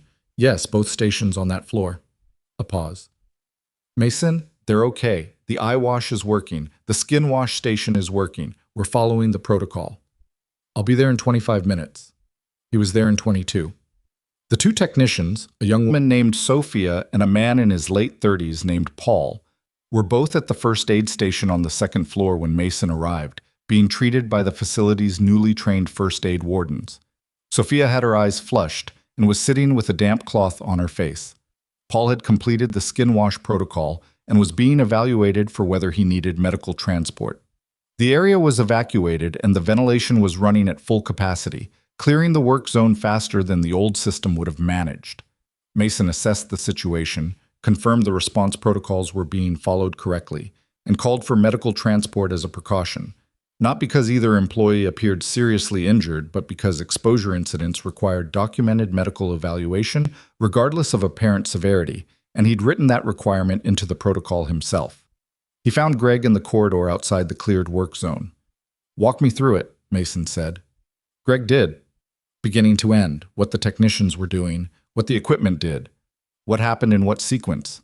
He was thorough and clear, and he didn't minimize anything or add defensive framing. He just said what had happened. "The chamber," Mason said when Greg finished. "How old is it?" 7 years. It's within its rated service life. Rated service life for what application? Greg stopped. The research application shifted 18 months ago, Mason said. It wasn't an accusation. His voice was even. Same as the ventilation issue. The equipment ratings may have been accurate for the previous work, and not for the current. Greg looked at the closed door of the work zone. The equipment list wasn't in the audit scope. "No," Mason said. "It wasn't. That's on me." Greg looked at him. "You can't audit everything at once." "No, but I can add it to the next phase." He made a note. "How are Sophia and Paul?" "Sophia's going to be fine. Paul, they think he'll be fine, but they want him evaluated. He's being transported now." "Do they have family to call?" Sophia called her husband. "Paul's partner is on the way." Mason nodded. He looked at the work zone door for a moment. He thought about what Greg had said in the parking lot back in December. "I've been doing what I can with what I have." He thought about what it meant that the response today had worked. Not perfectly, nothing ever works perfectly, but functionally. The evacuation had been orderly, the first aid protocols had been followed, the ventilation had cleared the area faster than the old system could have managed, the eye wash station had delivered proper pressure for the required flush time. He thought about a different version of this morning, the version where the ventilation was the old ventilation, where the eye wash station was the old one with the inadequate pressure, where the employees hadn't had the new training and didn't know the protocol and had to improvise in the first critical minutes. He didn't say any of this out loud. It wasn't the moment for it. "Tell Sophia and Paul that I'll be in contact personally," he said. "Not through HR. Me directly. I want to know how they are." "I will." He filed the incident report himself that afternoon with the detail and specificity it required. He notified the appropriate regulatory contacts. He wrote a preliminary assessment of the equipment failure and sent it to Claire with the incident documentation. And he was clear in the assessment that the reaction chamber's application parameters needed to be evaluated across all similar equipment in the facility as a next phase priority. Claire called him that evening. "How are you doing?" she said. Her first question. Not about the report, not about liability, not about the board. Mason was at the kitchen table. Haley was in her room. The city was doing its evening thing outside the window near the table where Haley had insisted the light was better. "I keep thinking about the old eye wash station," he said. "I know. If this had happened 4 months ago, it didn't. Claire." "Mason." Her voice was quiet but direct.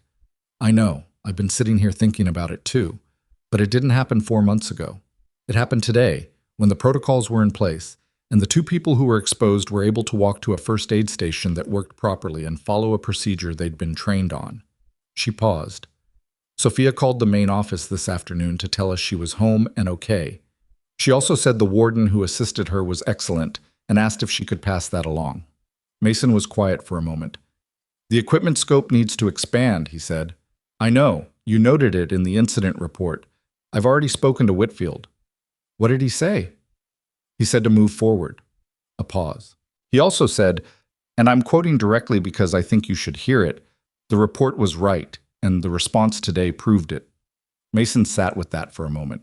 He hadn't needed Whitfield's validation and still felt, unexpectedly, the weight of it. "It's going to cost more," he said. "Equipment evaluation scope? Probably another 120,000, maybe more depending on what we find. Send me the estimate when you have it." Her voice was even. "I told you I'd be behind you on this." "I know you did." "I meant it." He looked out the window at the city. The evening light was doing something specific to the buildings across the way, turning the glass orange and then fading. The way December light was different from April light in ways he was only now starting to notice again. The longer evenings, the way the sun had shifted back to a position where it actually reached the kitchen window by late afternoon, something it hadn't done in winter. "Thank you," he said. "You did the work," she said. "I approved the budget. Don't confuse those 2 things." He heard her turn a page, but she was always reading something, always working at the hour when most people had stopped. He wondered sometimes if she slept. He suspected she slept less than was good for her and more than she admitted. "Go be with your kid," she said. He went. Haley had covered the kitchen table with one of her maps while he was on the phone.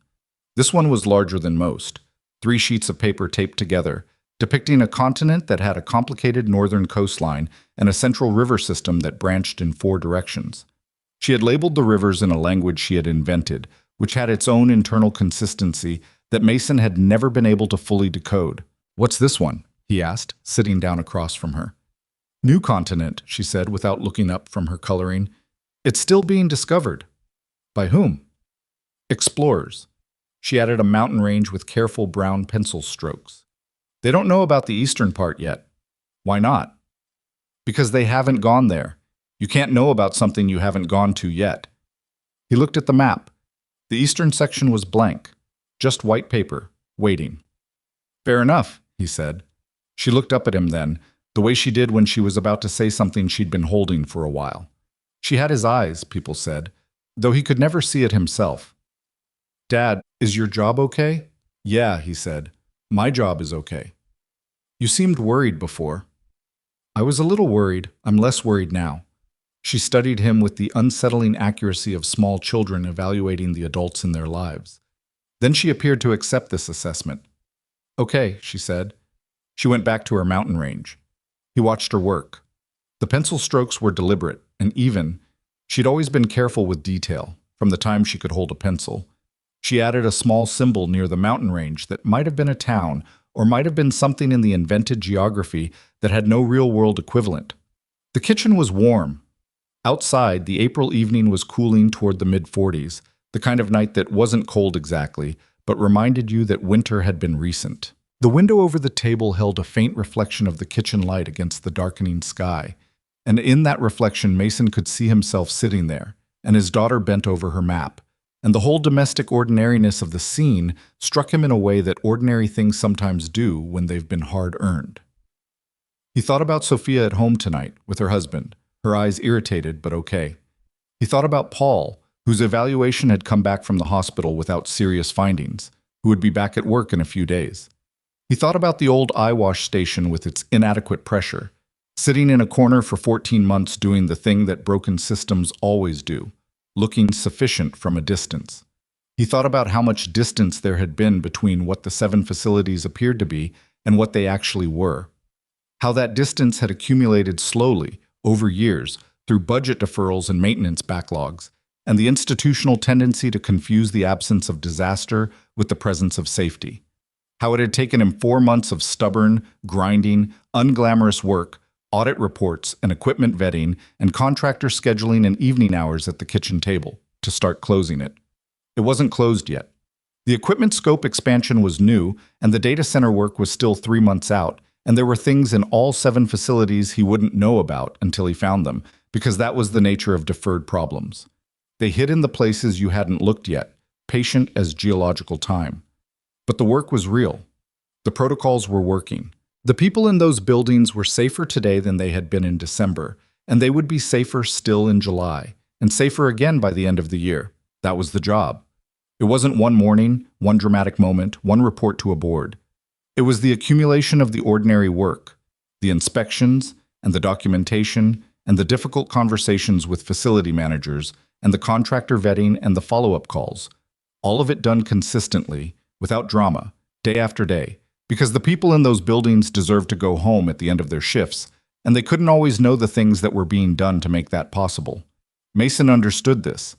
He'd understood it in the SEALs too, that the mission itself was only possible because of everything that happened before it. The training and the logistics and the maintenance and the 10,000 ordinary decisions made by people who never appeared in any report. He had not stopped being that kind of person when the knee gave out. He had just needed a mission that fit the life he was actually living. He looked at Haley's map, at the blank eastern section still waiting to be discovered. "The explorers," he said, "are they good people?" She considered this with appropriate seriousness. "Mostly," she said. "Some of them are grumpy, but they're trying." He nodded. "That sounds about right." She glanced up at him, quick and bright. "Do you want to help with the eastern part?" He pulled the map toward him and picked up the green pencil. She used green for the river systems, and looked at the blank white space of the undiscovered east. "What do you need there?" he said. "Rivers," she said. "Everything needs rivers." He started drawing.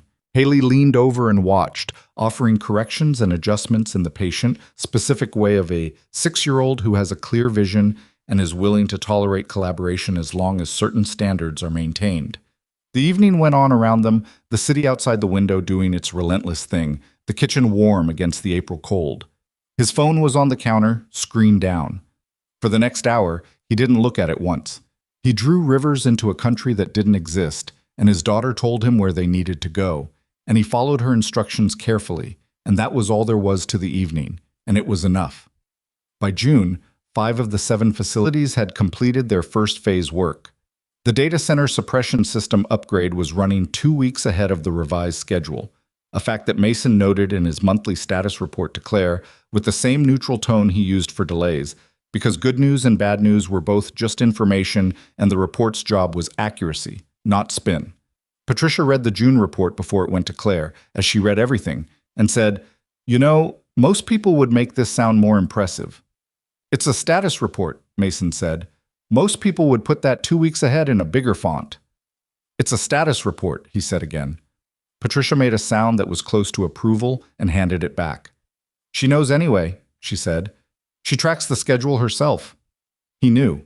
He'd figured that out sometime in February, when Claire had mentioned a contractor delivery date before he'd included it in a report, and he'd realized she was monitoring the project directly, not because she didn't trust his reporting, but because she was constitutionally incapable of being passive about things that mattered to her.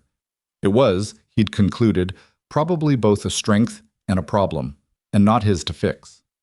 The Industry Safety Conference was in June, a two-day event at a downtown hotel that Patricia had registered him for without asking and then presented as a done thing, which he was learning was Patricia's preferred approach to things she considered mandatory.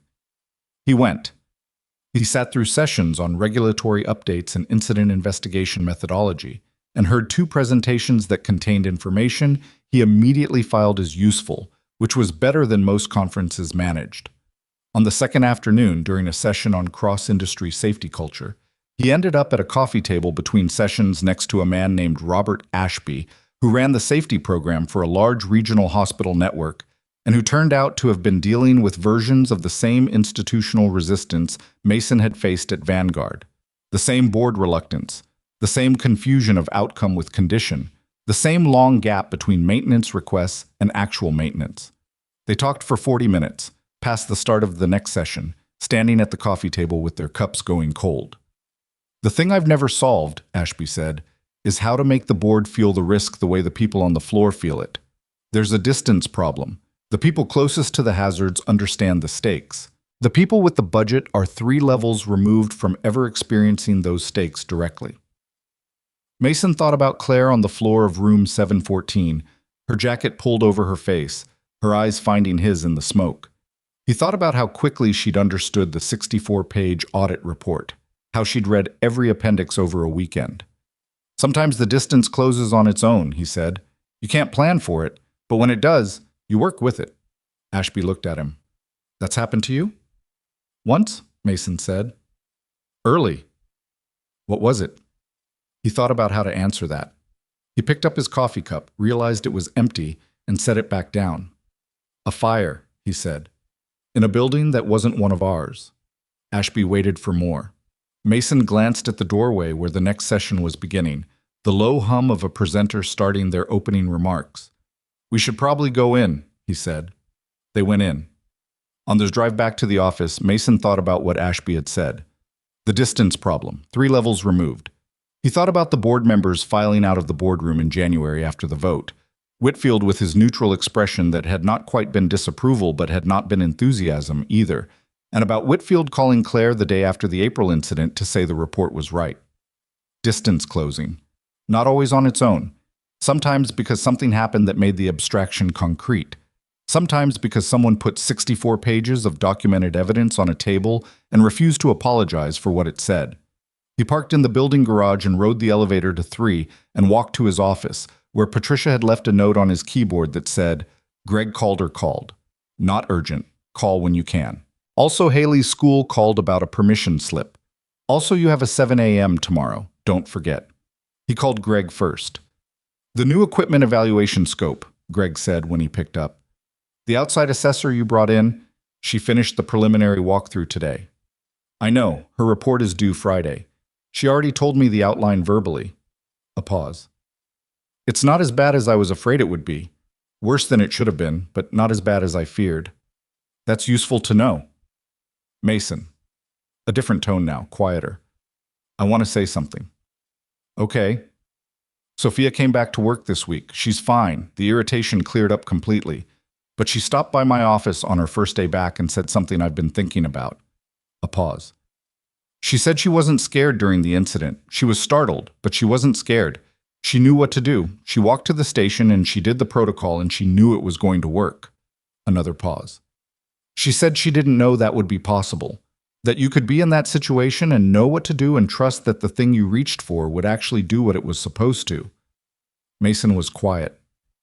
"I thought you should know that," Greg said. "Thank you," Mason said. "I'll pass it to the training coordinator. She deserves to hear it." "I figured you'd say that," Greg said.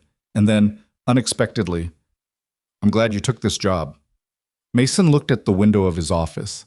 at the loading area below where a delivery truck was backing in with the slow deliberateness of large vehicles in tight spaces. The spotter standing clear, everything orderly, everyone watching the things they were supposed to watch. "Me too," he said. He called the school about the permission slip. He signed it online and sent it back. He sat at his desk for a moment in the quiet of the late afternoon, the building settling into its evening mode around him, the particular hum of a workplace winding down. His desk had a framed photograph now, one he'd put up in March, a picture of Haley at the lakefront, her arms out, her face turned into the wind, her brown hair going sideways. She'd been doing something specific with the map she was carrying that day, explaining something to the water, apparently. He'd taken the photo without her noticing. He looked at it the way he looked at it most days, briefly, returning from wherever his mind had been, a kind of orientation, a reminder of the thing the work was for. He gathered his things, turned off his desk lamp, and walked out into the corridor. The building was quieter now. Most people had gone. The elevator came quickly, and he rode it down to the lobby and pushed through the glass door into the June evening, which was warm enough that he didn't need his jacket, and which smelled like the city always smelled in early summer. Exhaust and lake, and something almost green, the trees along the boulevard doing what they did this time of year. He walked to the train station at an unhurried pace. He had a permission slip taken care of, a status report that was accurate, a facility manager who was glad he'd taken the job, and a daughter at home drawing rivers into countries that didn't exist. It was, by any honest measure, a good day. He didn't need the city to notice. He never had. The anniversary crept up on him the way significant dates tend to do. Not announced, not dramatic, just suddenly there when he looked at the calendar on a Wednesday evening in late November and realized that December was 4 days away, and that December meant a year. 1 year since a borrowed suit and a broken laptop propped on library books. 1 year since $43 in his wallet and a folder under his arm and smoke beginning to pour from the 7th floor of a building he had no reason to enter. 1 year since room 714 and a jammed door and a woman crouched on the floor with her jacket pulled over her face. He sat at the kitchen table, Haley's table, the one near the window where the light was better, and looked at the calendar for a while without doing anything about it. The apartment was quiet. Haley was asleep. The city outside the window was doing its December thing, the first serious cold of the season having arrived that week, the kind that settled in and made clear it intended to stay. He could hear the wind off the lake even from here, that particular sound that Chicago made when the temperature dropped, and the wind found the gaps in everything. He thought about the man who had walked out of this building a year ago with a folder under his arm. He thought about that man's wallet, and that man's hand wrapped in a shopping bag corner, and that man's one clean shirt discarded in a CVS trash can. He thought about that man doing the pharmacy math on a Thursday in September, the calculation that happened faster than he could stop it, the knowledge of exactly how much was left and exactly what it cost, and the fraction of a second where those two numbers were in conversation with each other. He hadn't done that calculation in a long time. He noticed its absence, the way you notice the absence of a sound you've been living with so long you'd stopped hearing it, the missing hum, the missing weight, the space where something that was always there used to be. He got up and went to check on Haley. She was asleep on her side, as always, one arm off the mattress, reaching for something in whatever geography her sleeping mind was mapping. Gerald was under her chin, one-eyed and patient. The shelf above her bed, Gerald's shelf, as negotiated, held 3 other stuffed animals and a row of the notebooks she'd filled with her cartographic work. 9 of them now in the past year, each one a different continent or world system, the spines facing out so she could find them. Mason stood in the doorway. He'd stood in doorways watching her sleep for 6 years. The specific quality of the feeling hadn't changed. It was still the thing that was bigger than language and more precise than any word he'd found for it. Still the feeling that contained both the tenderness and the fear that come together when you love something that is also completely vulnerable. But something around the edges of it had changed. The fear had a different texture. It was still there. It would always be there. That was the price of the whole arrangement. But it had lost the particular sharp edge of the fear that knows it might not be able to protect what it loves. That edge had been ground down over a year of being able to pay for the things that needed paying for, of not doing the calculation, of being in a position where his competence was deployed at the right scale.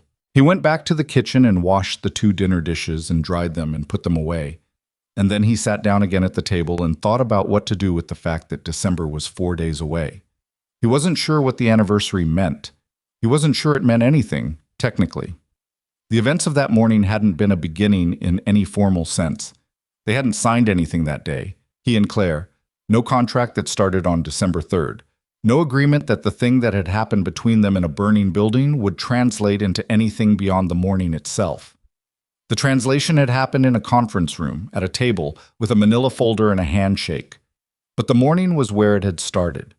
The morning was the ground everything else had been built on. He picked up his phone and sent Claire a text. It was 10:40, which was late for most people, but he'd noticed over the past year that Claire's working hours followed a personal logic that didn't always align with the standard day, and the times he'd texted her after 10, she'd always responded within a few minutes. He wrote, "December's 4 days away. I keep thinking about it." He set the phone down. He looked at the window. He looked at the city beyond it. The phone buzzed. Her reply. "I know. I've been thinking about it too." Then a moment later, "Come to dinner on the 5th. Bring Haley." He read it twice. Then he typed, "She has school the next day." Claire. "It's a Saturday." He looked at the calendar. It was, in fact, a Saturday. He typed, "We'll be there." He set the phone down again and looked at the window and felt something that was not quite any single emotion, but was made up of several of them layered on top of each other. Gratitude and strangeness, and a kind of quiet that was different from loneliness. The quiet of a man who has found his footing after years of not being sure which way was up. He went to bed at 11. He slept without difficulty, which was itself a thing that had changed over the past year. Not completely, not every night, but enough to notice. The body keeps its own records. The 5th was a cold Saturday, bright and clear in the specific way of December days when the sky decides to cooperate. Hard blue above, everything sharp-edged and crisp, the lake visible from the right angles as a dark line against the horizon. Claire lived in Lincoln Park, 20 minutes from Mason's apartment, in a building that was not ostentatious but was clearly the building of someone who had made choices about where they wanted to live based on considerations other than pure cost. It had a front desk and a small lobby with good lighting and a doorman who knew her by name. Mason and Haley arrived at 6:30, Haley wearing her good coat and her second-best shoes, which was a concession she had negotiated from the position that her best shoes were reserved for school presentations. "This is a nice building," Haley said, in the lobby, in the specific register of a 7-year-old assessing things. "It is," Mason said. "Does Claire own it?" "She owns an apartment in it." Haley considered this distinction carefully. "Okay," she said. Claire answered the door in what Mason would have described as regular clothes if anyone had asked, which was to say she was not in a business suit, which after a year of seeing her almost exclusively in business suits, gave him a brief moment of recalibration. She looked like a person, which she was, and which the suit sometimes made it easy to forget. She had an apron on, which suggested she'd been cooking, and she was wearing it with the slightly self-conscious air of someone who doesn't cook often enough to have lost their self-consciousness about it. "You cooked," Mason said. "I attempted to cook," she said. "There's a meaningful difference." She looked down at Haley. Haley looked up at her. There was a moment between them that Mason watched from the outside, the specific moment of two people who have heard about each other taking their first actual measure of the real thing. "You're Haley," Claire said. "You're Claire," Haley said. Then, "Your building has very good elevator buttons. They're very clean." Claire blinked. "Thank you. I'll pass that along." "To who?" "To whoever cleans them." Haley accepted this and walked in, already looking at the apartment with the systematic attention she applied to new spaces. Mason followed, catching Claire's eye as he passed, and she had an expression he recognized. The compressed, controlled version of finding something genuinely funny. The version she used in professional settings when something caught her off guard, and she didn't want to show it entirely. The apartment was good, not enormous but thoughtfully arranged. The kind of space that had been lived in rather than staged, with books on surfaces and a real coat closet and a kitchen that showed evidence of genuine use, even if tonight's use had apparently been more ambitious than usual. There were flowers on the table that were slightly overdone in quantity, the way flowers are when someone bought them because they wanted the table to look nice and slightly misjudged the volume. Mason noticed the flowers and felt something warm about them. Dinner was pasta. A good one, actually, better than she'd implied, though the sauce had clearly been a project, and there was a splatter pattern on the backsplash that suggested at least one moment of drama. They sat at a round table, the three of them, and Haley ate with the focused competence of a child who has been raised by a single father who cooks efficiently and without ceremony, which meant she was comfortable at tables and reasonably good at conversation and had no patience for the fiction that children don't understand what adults are actually talking about. She asked Claire what she did at work. Claire explained it in terms a 7-year-old could engage with. She ran a company, which meant she made decisions about how the company worked, and she hired people who were good at specific things so the company could do those things well. Like my dad, Haley said. Yes, Claire said. Like your dad. He makes sure the buildings are safe, Haley said. He explains it to me. He says the most dangerous things aren't the things you can see. They're the things that look okay, but aren't. There was a pause. Mason looked at his pasta. I was aware that he had said exactly that to Haley one evening when she'd asked about his work, a simple explanation for a 7-year-old, and that she had filed it the way she filed everything that struck her as important, completely, for later use. Claire looked at Haley for a moment, then she looked at Mason. And what was in her expression was something she didn't appear to be managing or controlling, just something real, something that the dinner table and the too many flowers and the splattered backsplash had made possible in a way the 14th floor conference room couldn't. He's right, Claire said to Haley. That's exactly right. After dinner, Haley asked to see the view, because the apartment was on the 8th floor, and Haley had a systematic interest in views from elevations, which Mason connected to her cartographic work, though he'd never said so directly. Claire took her to the window in the main room and they stood there together, Haley pressing her nose close to the glass, pointing at things, and asking their names, and Claire answering all of it with the patient seriousness that Haley's questions deserved and tended not to always get from adults who underestimated her. Mason stood in the kitchen doorway and watched this. He thought, I did not plan for this. This was not a thing I was trying to get to. And then, but here it is anyway. He thought about all the planning he'd done over the past year. The 64-page report and the 22 appendices and the implementation timeline and the contractor vetting and the equipment evaluation scope and the monthly status reports that Patricia said could stand to be in a bigger font. He'd planned all of it with the precision that the work required, and all of it had mattered, and all of it had been the right thing to do. He wasn't a person who romanticized the unplanned. He'd seen what happened when things weren't planned. He had the documented incident reports to prove it. But this apartment, this dinner, this view from the 8th floor with his daughter's nose against the glass, this was not in any plan he'd written. It had arrived the way some things arrive, sideways and quiet, assembling itself from pieces he hadn't known were being arranged. He washed the dinner dishes while Claire and Haley were at the window. He did it because it was there to do, and because he was a person who washed dishes when he was in a kitchen that had dishes, and because it seemed like the right kind of thing to do in someone's apartment after they'd made you dinner and slightly splattered the backsplash doing it. Claire came back to the kitchen and stopped when she saw him at the sink. You don't have to do that, she said. It's done, he said. She leaned against the counter beside him, close enough that he was aware of the proximity in the specific way that awareness announces itself before you've decided what to do about it. Haley was in the main room, visible through the kitchen doorway, examining the bookshelf with the methodical attention she gave to all bookshelves. She's extraordinary, Claire said quietly. She is, Mason said. She gets it from her mother. He hadn't talked about Haley's mother much, not to Claire, not to most people. It was one of the things that lived in the part of himself he didn't open in professional settings, the 3 years with a woman named Diane, who had been smart and difficult and genuinely funny, and who had left when Haley was 2, not dramatically, not badly, but honestly, telling Mason that she wasn't the person he needed her to be, and that staying would only prove it more slowly. He'd thought about that a lot over the years, the honesty of it, how it was both generous and brutal at the same time, which was the shape most true things had. Claire said, Does she know her? They talk. Diane's in Seattle. She visits twice a year. He handed the last dish to the drying rack. Haley's okay about it, as okay as a kid can be about a thing like that. And you? He dried his hands.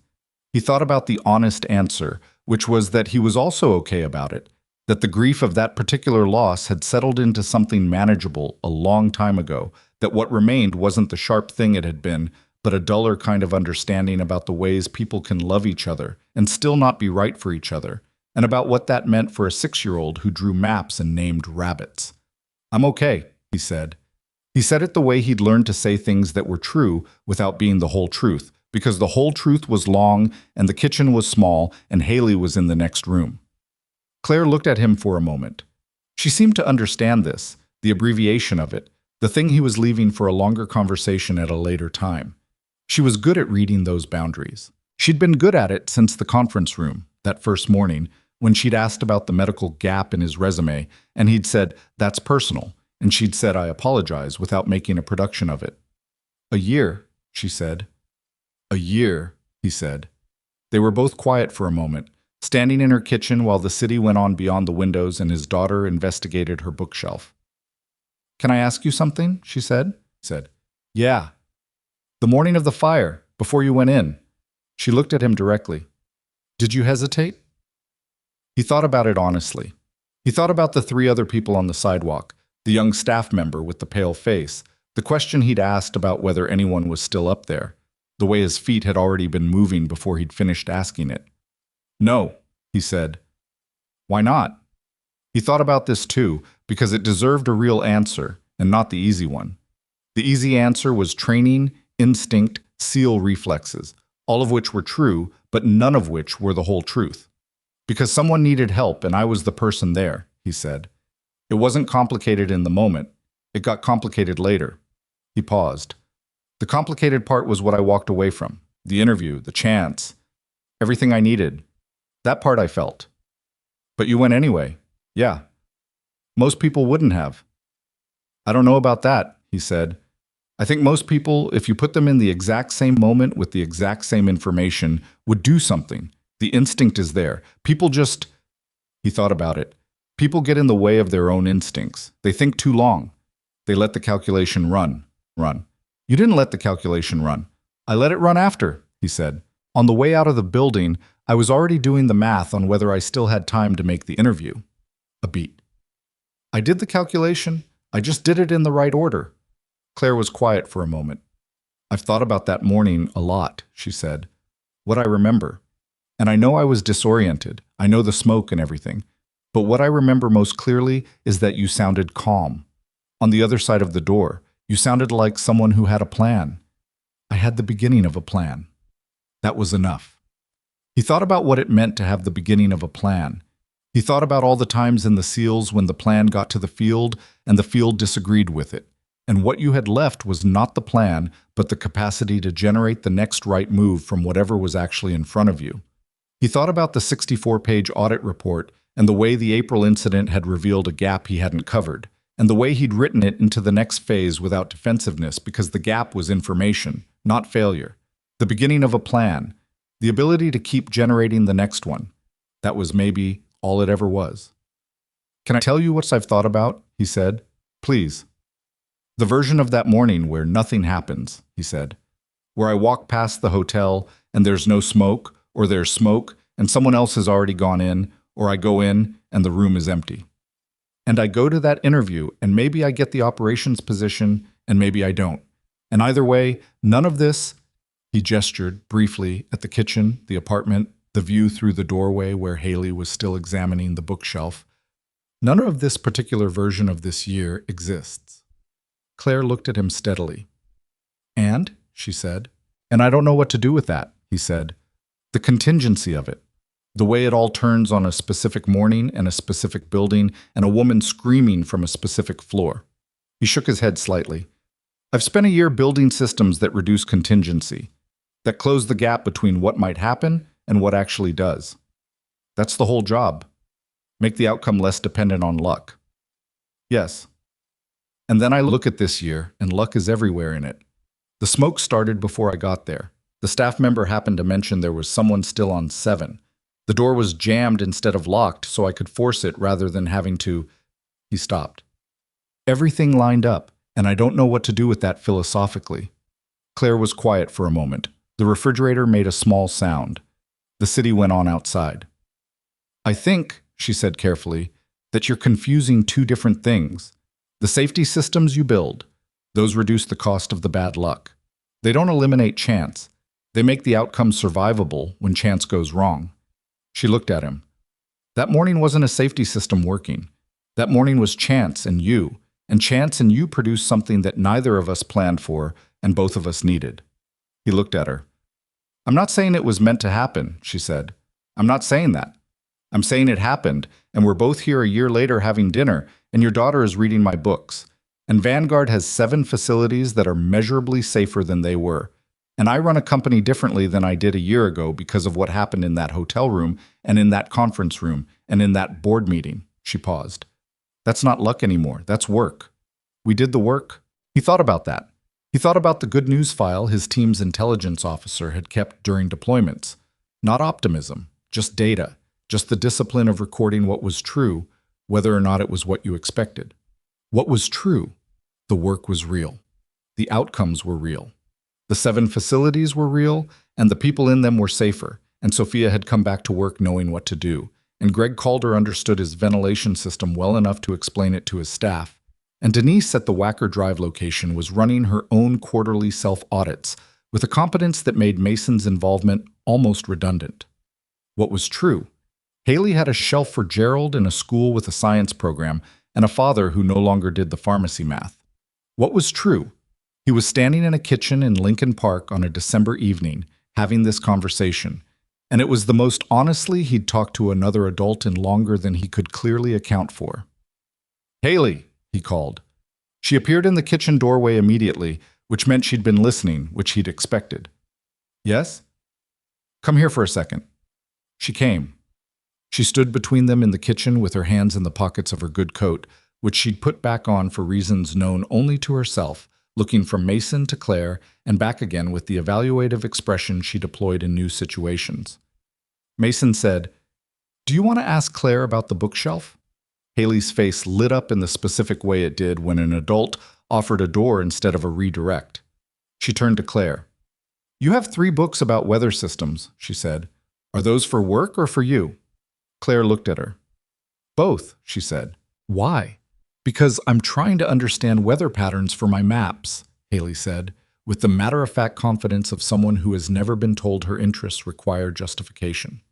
Specifically how mountains affect precipitation on their eastern sides. My dad helps, but he doesn't know very much about meteorology. He doesn't, Mason agreed. Claire looked at Haley with an expression that Mason recognized, the same one from the conference room, a year ago, when he talked about the warehouse position and the forklift and the documentation. The expression of someone deciding that what's in front of them is more interesting than they'd expected. "Come on," Claire said, and walked back toward the bookshelf. Haley followed without hesitation. Mason stayed in the kitchen doorway and watched them. The 31-year-old CEO and the 7-year-old cartographer, standing in front of a bookshelf in a Lincoln Park apartment on a cold December evening, discussing orographic precipitation. Claire pulled the book from the shelf and opened it to something and pointed, and Haley leaned in with her hands still in her coat pockets, frowning at the page with the particular frown of someone taking new information seriously. He thought, I didn't plan for this. None of this was in the plan. He thought, but this is what the plan was for. That was the thing nobody told you about building systems. Not the safety systems, not the operational plans, not the life infrastructure you spent years trying to get right. Nobody told you that you weren't building them to produce a specific outcome. You were building them to make room for outcomes you couldn't predict. You closed the dangerous gaps not because you knew exactly what would fall through them, but because you understood that the gap itself was the problem, and that people fell through gaps in ways you could never fully anticipate, and that your job was to make falling less catastrophic. Mason had spent 4 years falling through gaps. The gap between military service and civilian employment. The gap between the competence he had and the credentials the civilian world recognized. The gap between what he could do and what the positions he could get actually required. He had managed those falls with the discipline of someone who had been trained to survive difficult situations, which meant without drama and without stopping, one foot in front of the other until the ground was there. The ground had been there. He hadn't known it was coming. He just kept moving until it was. He thought about what he wanted Haley to understand about all of this, someday, Not now, not yet. She was 7 and she was learning about orographic precipitation. But someday, when she was old enough to have her own gaps to fall through, her own borrowed suits and broken laptops and pharmacies, where the math happened faster than she could stop it. He thought he'd tell her this, that the preparation matters, and the discipline matters, and the documentation and the follow-up and the refusal to soften things matter. But what matters underneath all of it, what makes any of it possible, is the decision, made and remade every day, to keep moving toward the thing that needs doing. Not because you know it will work out, not because you have certainty, but because the alternative is to stop, and stopping has never once in the history of anything been the answer. He'd run into a burning building not because he'd calculated the odds, but because someone needed help, and he was the person there.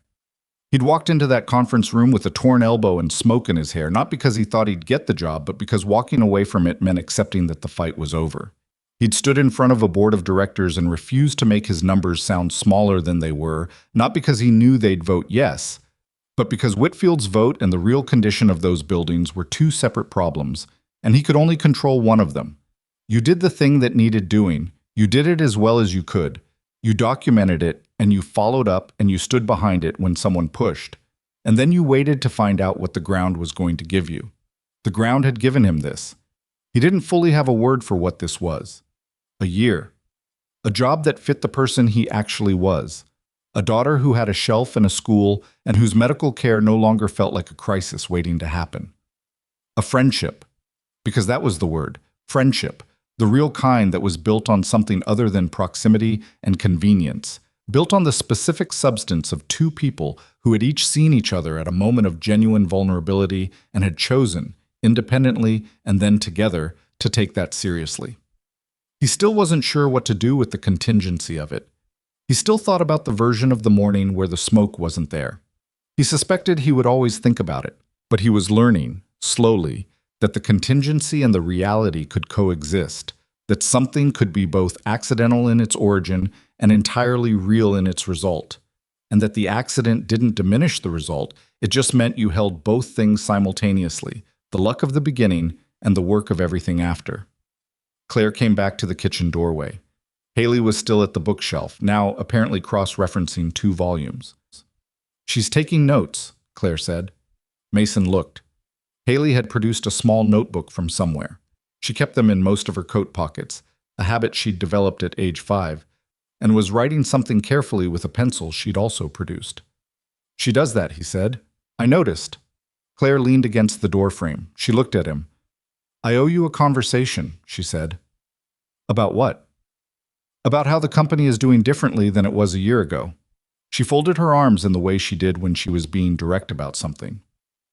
"I don't talk about it much because I'm not sure how to without it sounding like a debrief. But you should know." He waited. "The board approved the expansion of the safety audit scope to the vendor partnerships in September," she said. "You know that." "I know." "What you don't know, what I haven't told you, is that the conversation I had with Whitfield in September was different from any conversation I've had with him in 3 years of working together." She paused.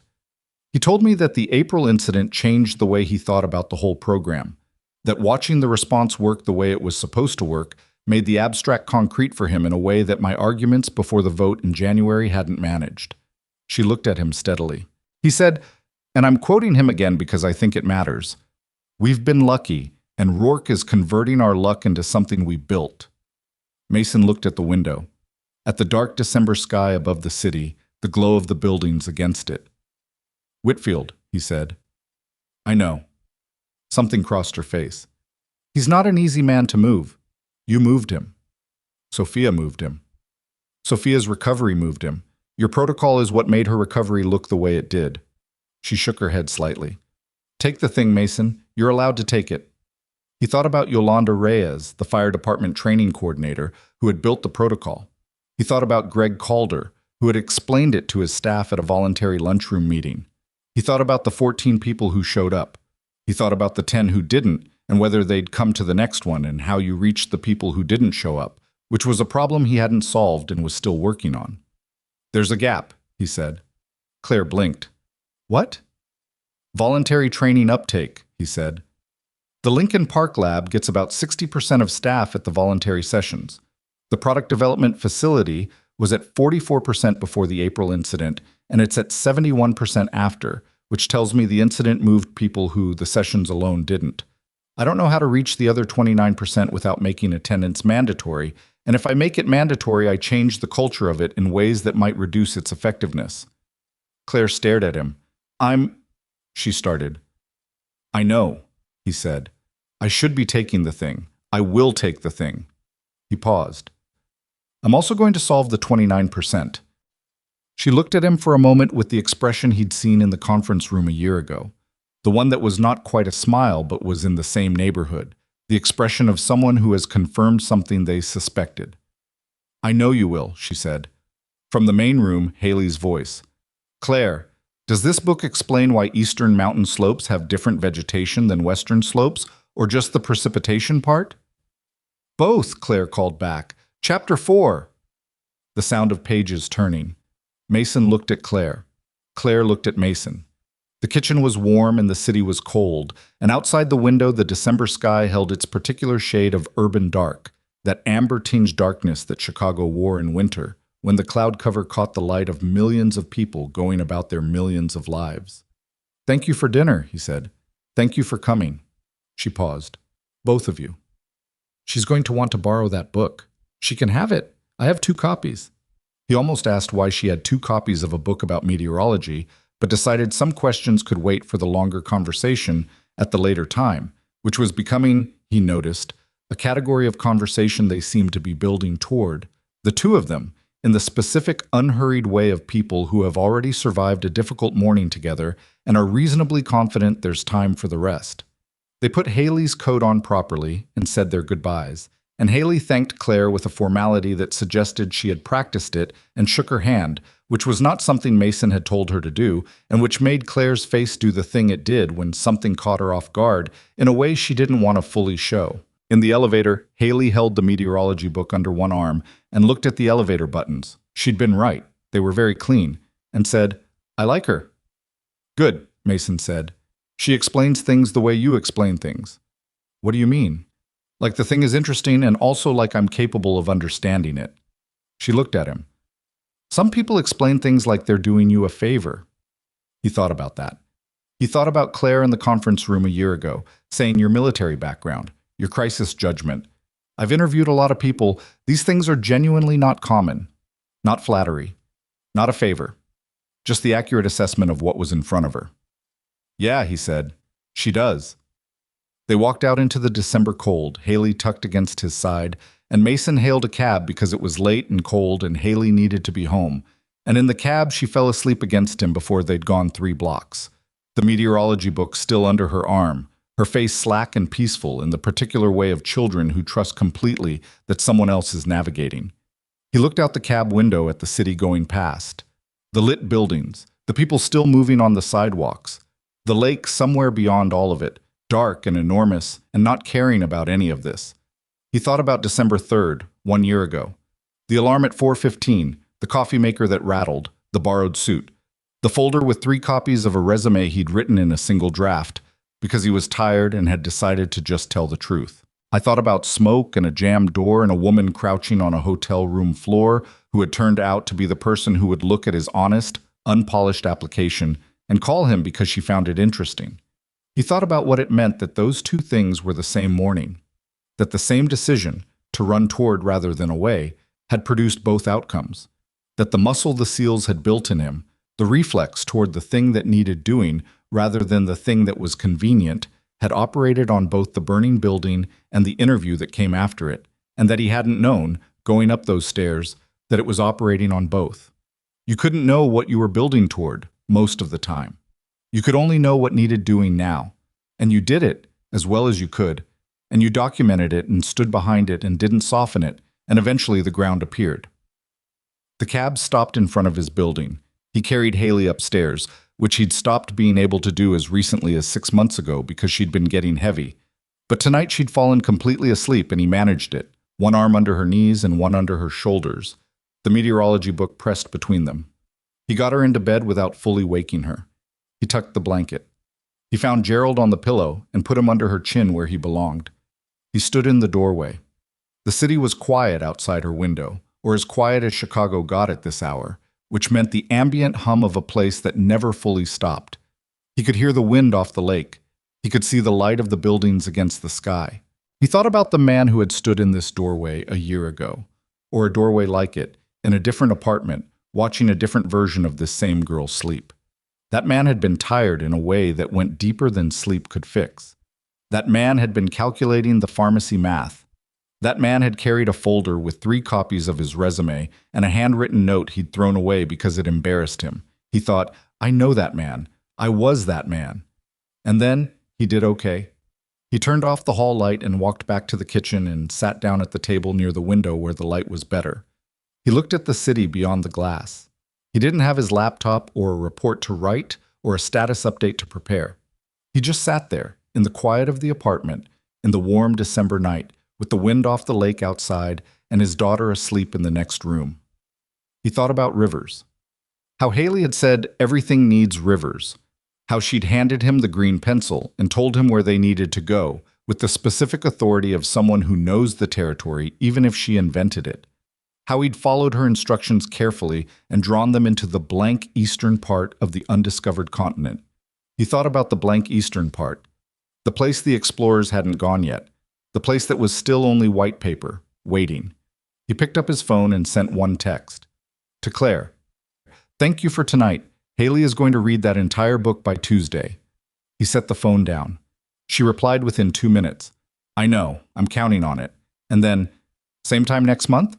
He looked at the message for a moment. He typed back, yes. He put the phone face down on the table and looked out at the city and let the quiet of the apartment settle around him. The particular quiet of a place that is, for the moment, exactly what it needs to be. Nothing missing and nothing in excess. The work done for the day and the next day not yet begun. The whole ordinary weight of a life that has found its footing resting lightly around him. Outside, December went on. The wind off the lake went on. The city went on, indifferent and enormous and full of people carrying things he'd never know anything about. Their own blank eastern sections, their own borrowed suits, their own pharmacy counters where the math happened faster than they wanted. He hoped the ground appeared for them. He thought it did most of the time for the people who kept moving. He sat in his kitchen and looked at his city and didn't need it to notice him, and that was exactly the right amount.